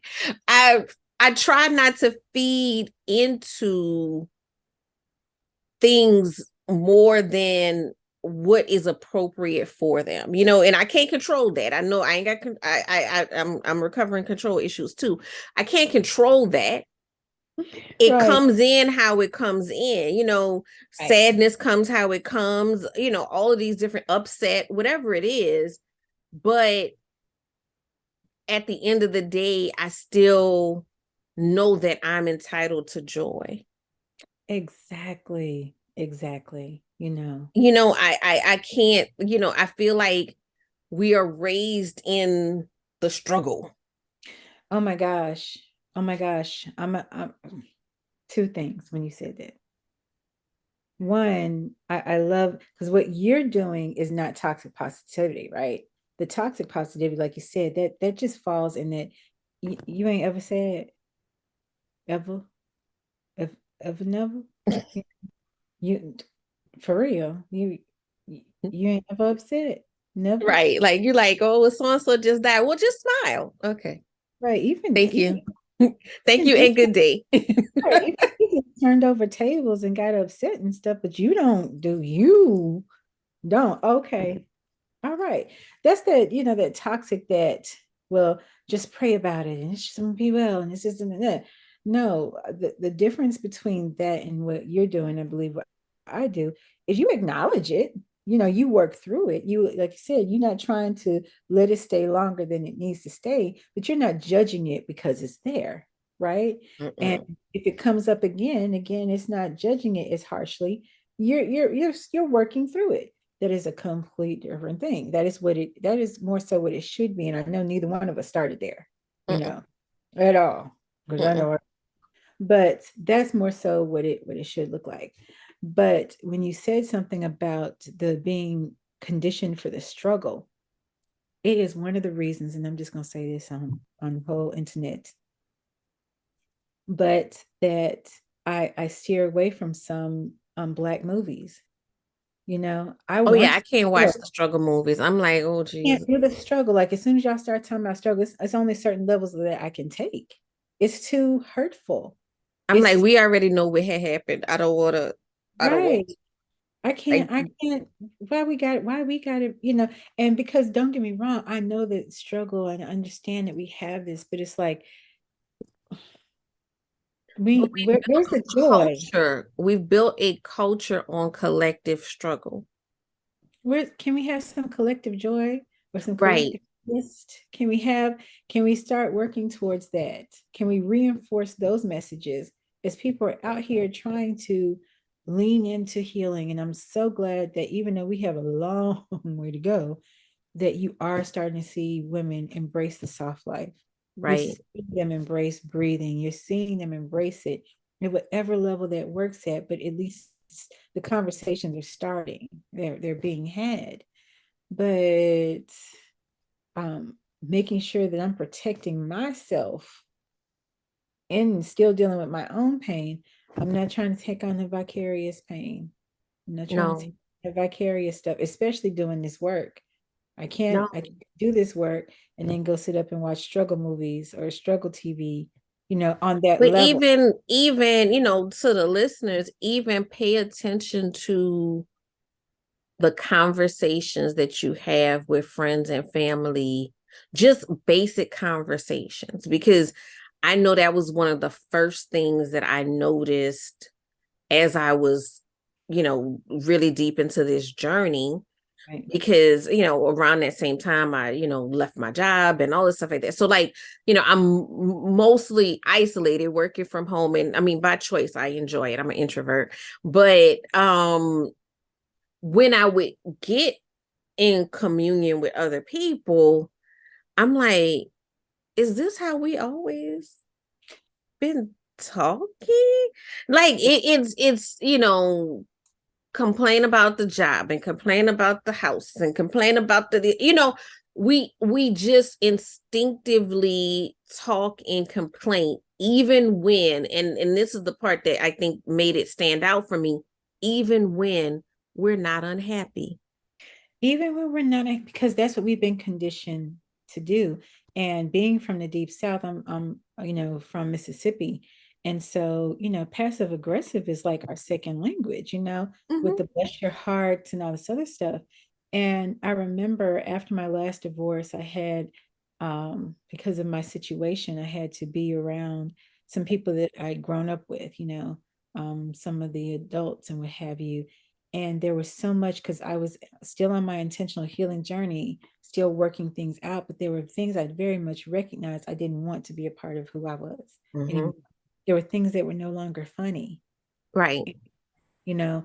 And so hearing these conversations, the passive aggressiveness, well, why can't we just say what we gonna say? Folks ain't mind readers. right, Why can't we just say, well, this hurt my feelings, or I felt that, or maybe you should, why right, do the why do we have to walk around you slamming doors and acting up, and everybody else know what the situation is but the person you, why can't we right. communicate, you know? Because none of that is healthy. It's not solving the problem. Mm-mm. It's not actually helping. And so recognizing too, when your surroundings, the conversations that you're having and the environments that you're in, is this conducive to the life goals that you have for yourself? Is this, you know if this indicative of your personal mission for Right, yourself, how you're seeing yourself in this healing journey, or where you want to be, you know and it's okay to limit those conversations. yeah, Like, I remember, my mom was so funny. It was so terrible, but it was so funny because she was one of those people. She could just have you bawling, laughing, tears streaming down your eyes, your side hurting or what have you. And she was just saying everything under her breath, her lips hardly moving. She's just doing this or what have you. And you're the only one hearing all this foolery that she's speaking. And my mm-hmm. mom, normally kind of shy, well, she's outgoing shy, but you would know that she had this in her, right? But a lot of it would be like, oh, I can't believe she's wearing that. And oh my gosh, did she even look in the mirror before she left the house? And it would be, it would be funny when I was a kid, it would be hilarious. And so I recognized I would still listen to some of those things in my younger adult days. On this healing journey, that is not funny.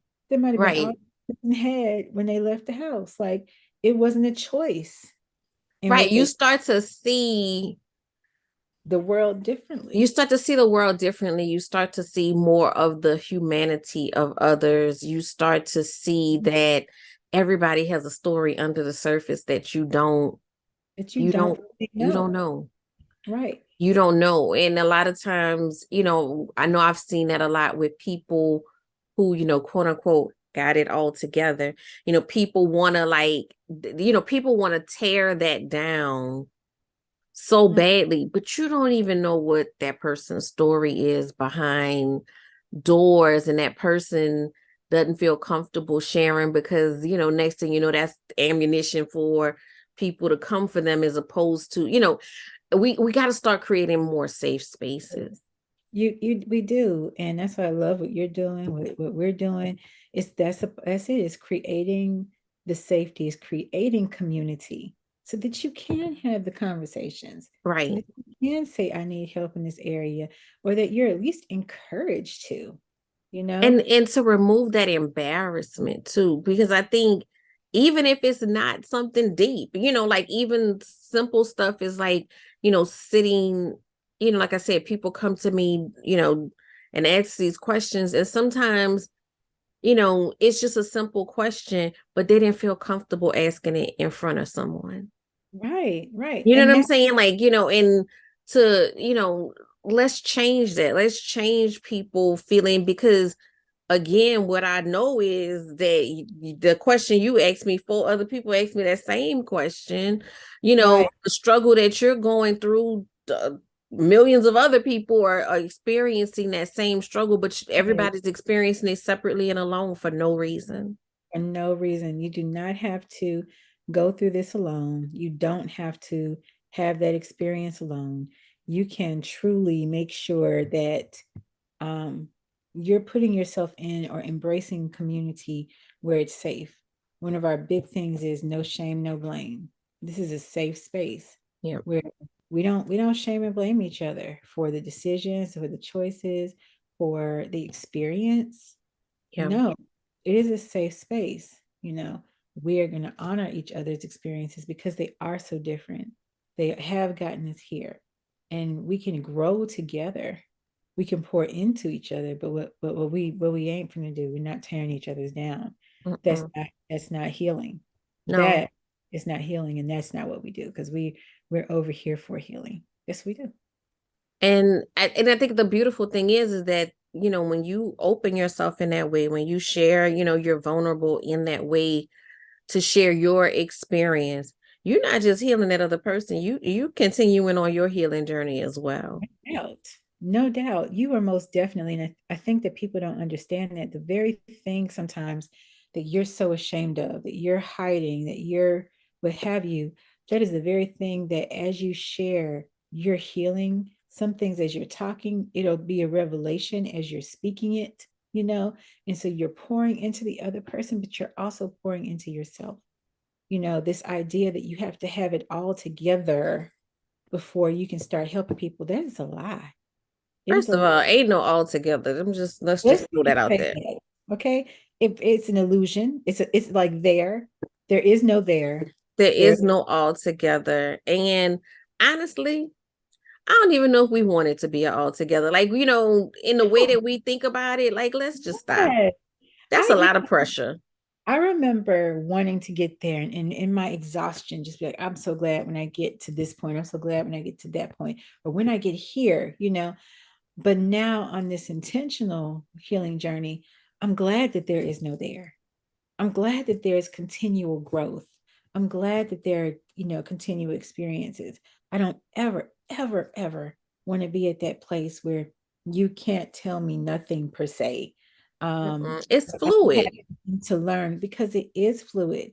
And some of the things, and this is something else for listeners, giving yourself grace about your healing journey.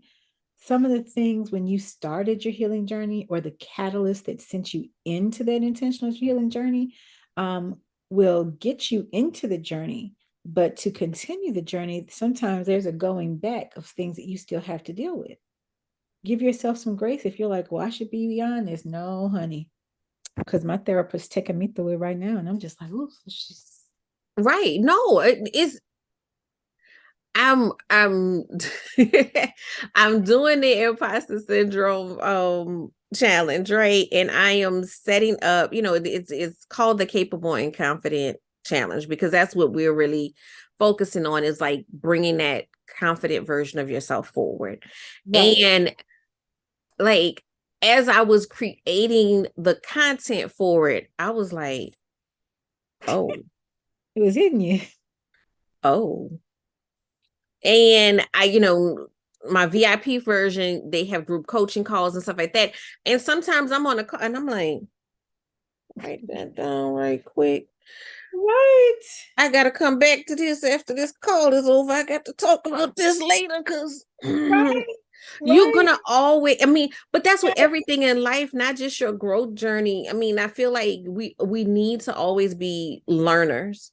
Right. We need to always be open. We need to always, be in that capacity because there's just so much in life that you're never gonna get it all together at the same time. And Mm. you uncover one thing and then you like, wait, there was like 12 more things up under that rug. Like, okay, okay, Right. okay. All right. Right. Right. All And right. here, Well, let's figure this part out. yes, Then let's you, just do it. remember something that happened when you was 5 and you like, oh, Oh, I yeah, need to do that, huh? Right. I need to explore that further.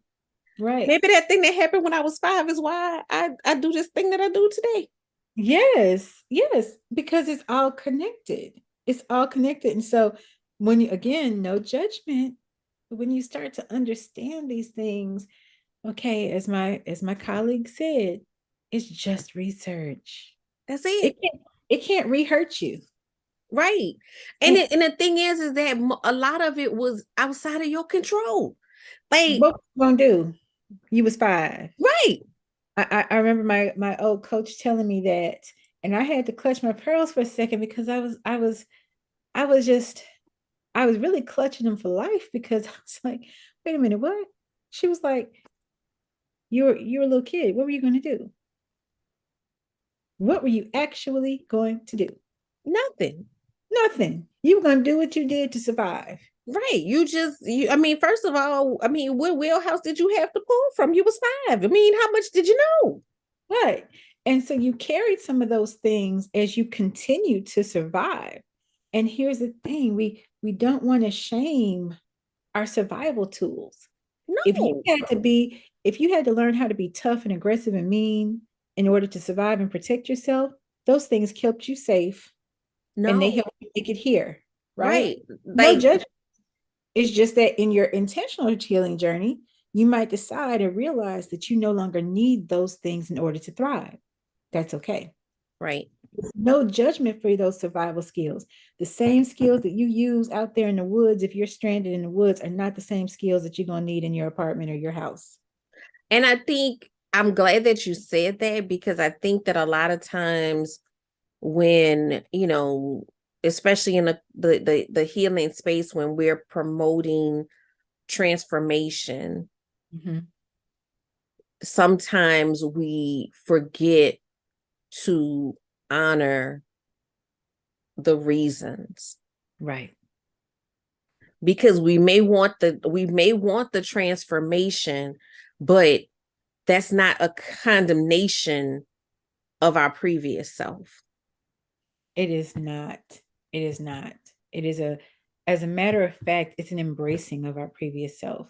I've heard people who I think maybe don't quite understand healing, and they're like, well, I want to bury that old self. I want to kill that old self. No, you don't want to do that. You want to embrace that part because that part needed you. You needed that part. That part got you through. No matter how ugly it was, it got you through. Right. Embracing that is a part of self acceptance. And so now you're not telling your story or you're not retelling it, even if it's to yourself with shame. Right. Embrace that part of yourself. You know, even if you have to visualize yourself embracing that version of you, you know, embracing that part of yourself and that part of your story. I Game think one changer. of the most beautiful things that I've heard um was around loving every version of yourself. And the fact that when you love yourself as you are, you start to make loving decisions for yourself. Mm-hmm. And So if you want to grow, then you have to start by loving yourself as is. And I've had that conversation with people, in personal life around weight. People are very, Ooh, very mean to themselves when they want to lose weight or get on their, physical health journey. And I'm right. just like, like, Mm-mm. I gotta love me today. Today, Like not just as I am today. Like me being mean to myself is not going to create the type of growth that I want. it's not, and it's not healthy for yourself.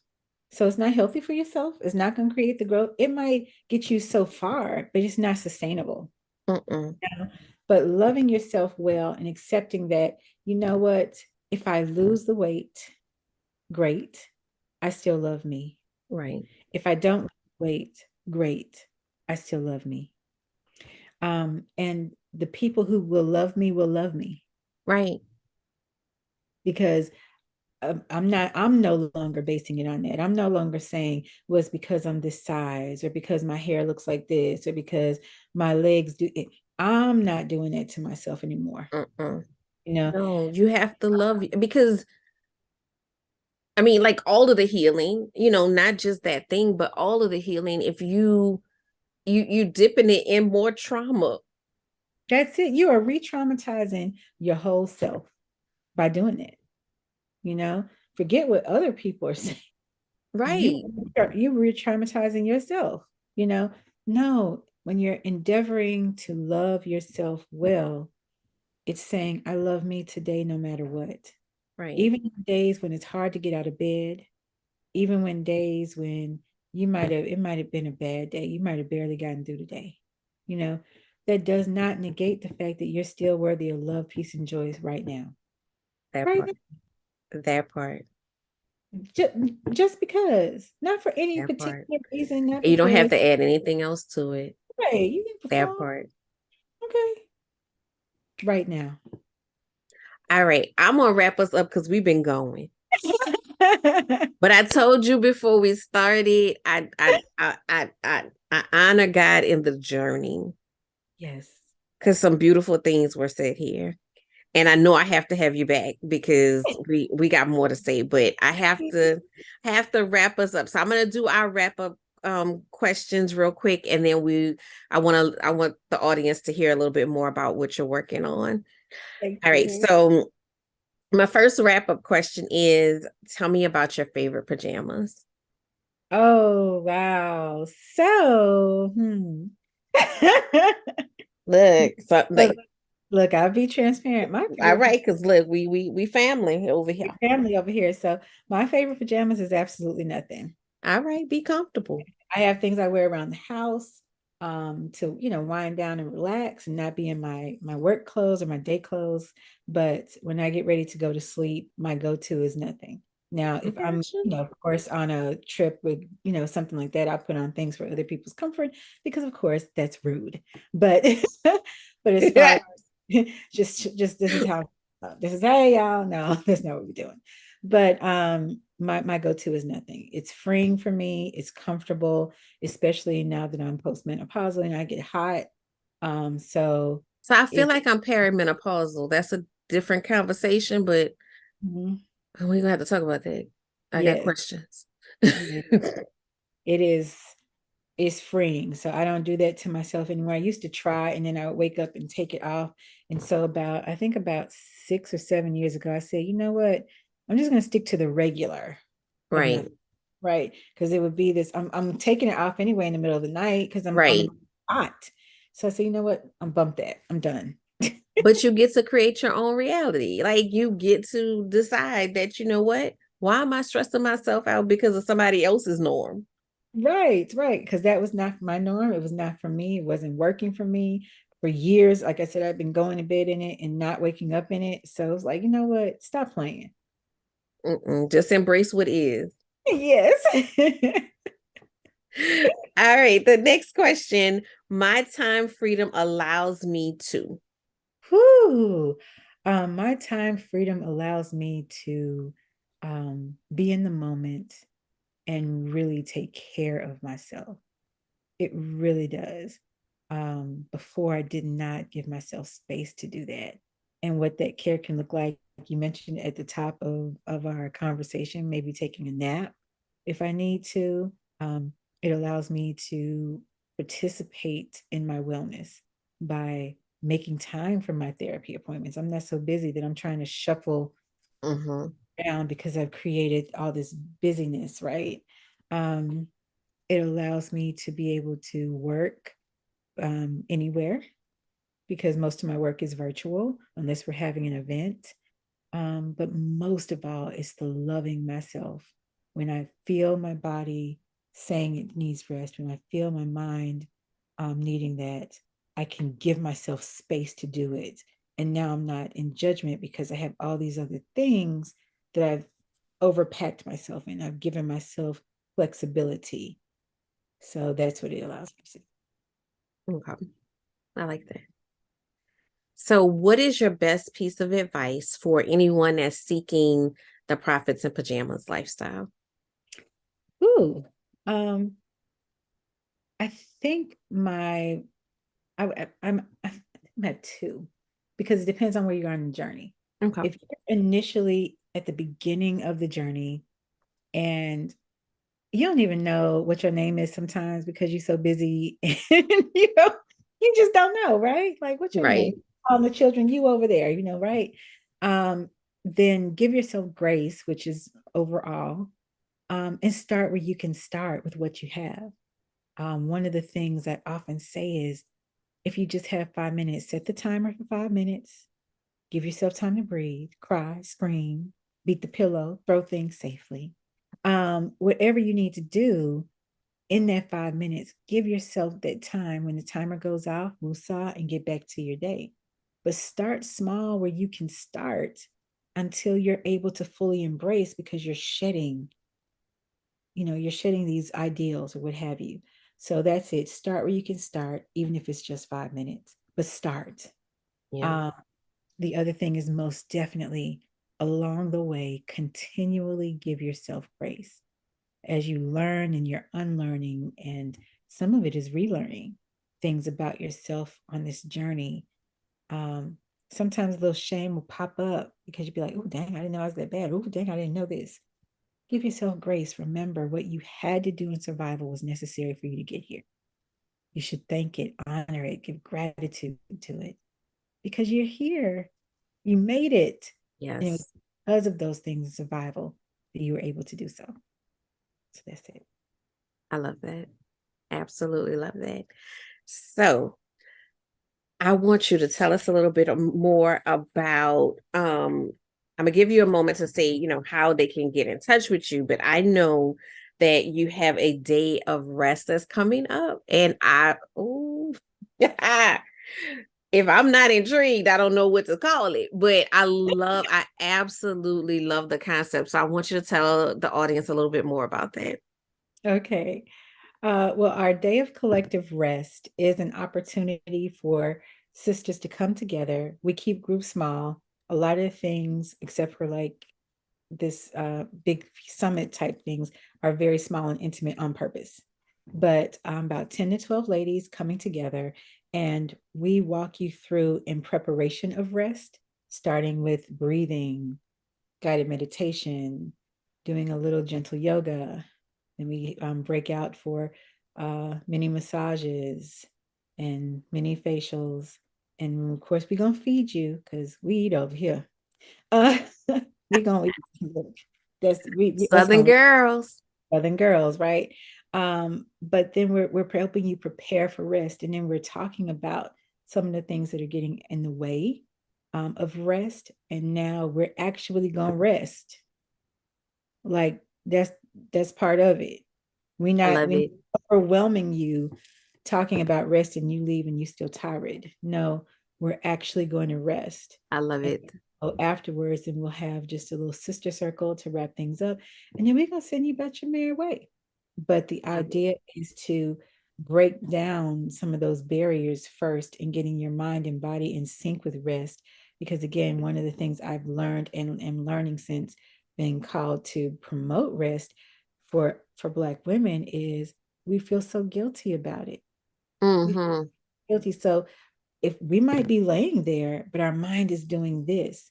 And so we, with the meditation, with the breathing, we're helping you relax. So even if you weren't able to fully take that nap, you at least can lay there and just try to breathe and relax, because I love rest it.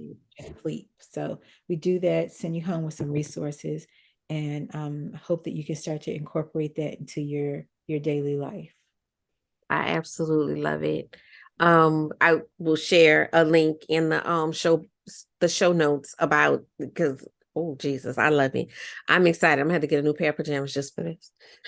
Um, I like all you have to do is say rest, and I'm there, like Let me a come on. 100% there. Yes, yes. So I'm so excited about that. Also, how can people get in touch with you and how can they find out more about, Black Women Do Heal and just, oh goodness, you're just doing all of the wonderful things. By God's grace and mercy. But to get in touch with me, you can literally find us on each social media platform. But I would probably stick with LinkedIn, Facebook, and IG only because we have Twitter, but that's just it. We have Twitter. We're really not over there. But you can That's literally a do part of our rest too. We gonna things that's not serving us, we're not gonna put energy into. and I don't put no energy into Twitter at Me all. neither, and that's fine. It's just here. But you can search us, Black Women Do Heal, and find me, or Coach Cassie J, and you can find me on those platforms. Additionally, you can check out our website at blackwomendoheal.org, and check out what we have going on as well. Or you can give us a call at 504-407-5131 if you have some more personal questions that you just want to ask or to get clarity on some things. And you can email us at director@blackwomendoheal.org. All right. And I will get all of that information and put it in the show notes as well so that you guys can get in touch with Coach Cassie J. Thank you so much for being here and sharing your wisdom and just, opening up this topic. I know that we're going to be back together and doing something in the future because, oh goodness, we as Black women, we need to heal and we need to get on that journey and we deserve it. We do. We absolutely deserve it. So, having fulfillment, joy, peace in your life is something that can happen today, not when you retire, not after you go on to yonder, today, right now. You can start that journey and definitely reach out to get help with that. Mhm. We we Yes, we got to learn how to get help. that's it. That's We it. got to learn how to get help because otherwise we just struggling We eat for no reason. for no reason. Absolutely no reason.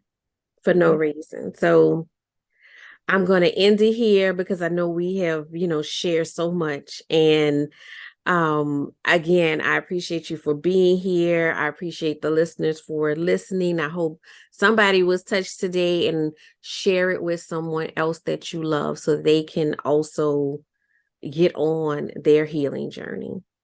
All right, guys, I will see you next week. All right.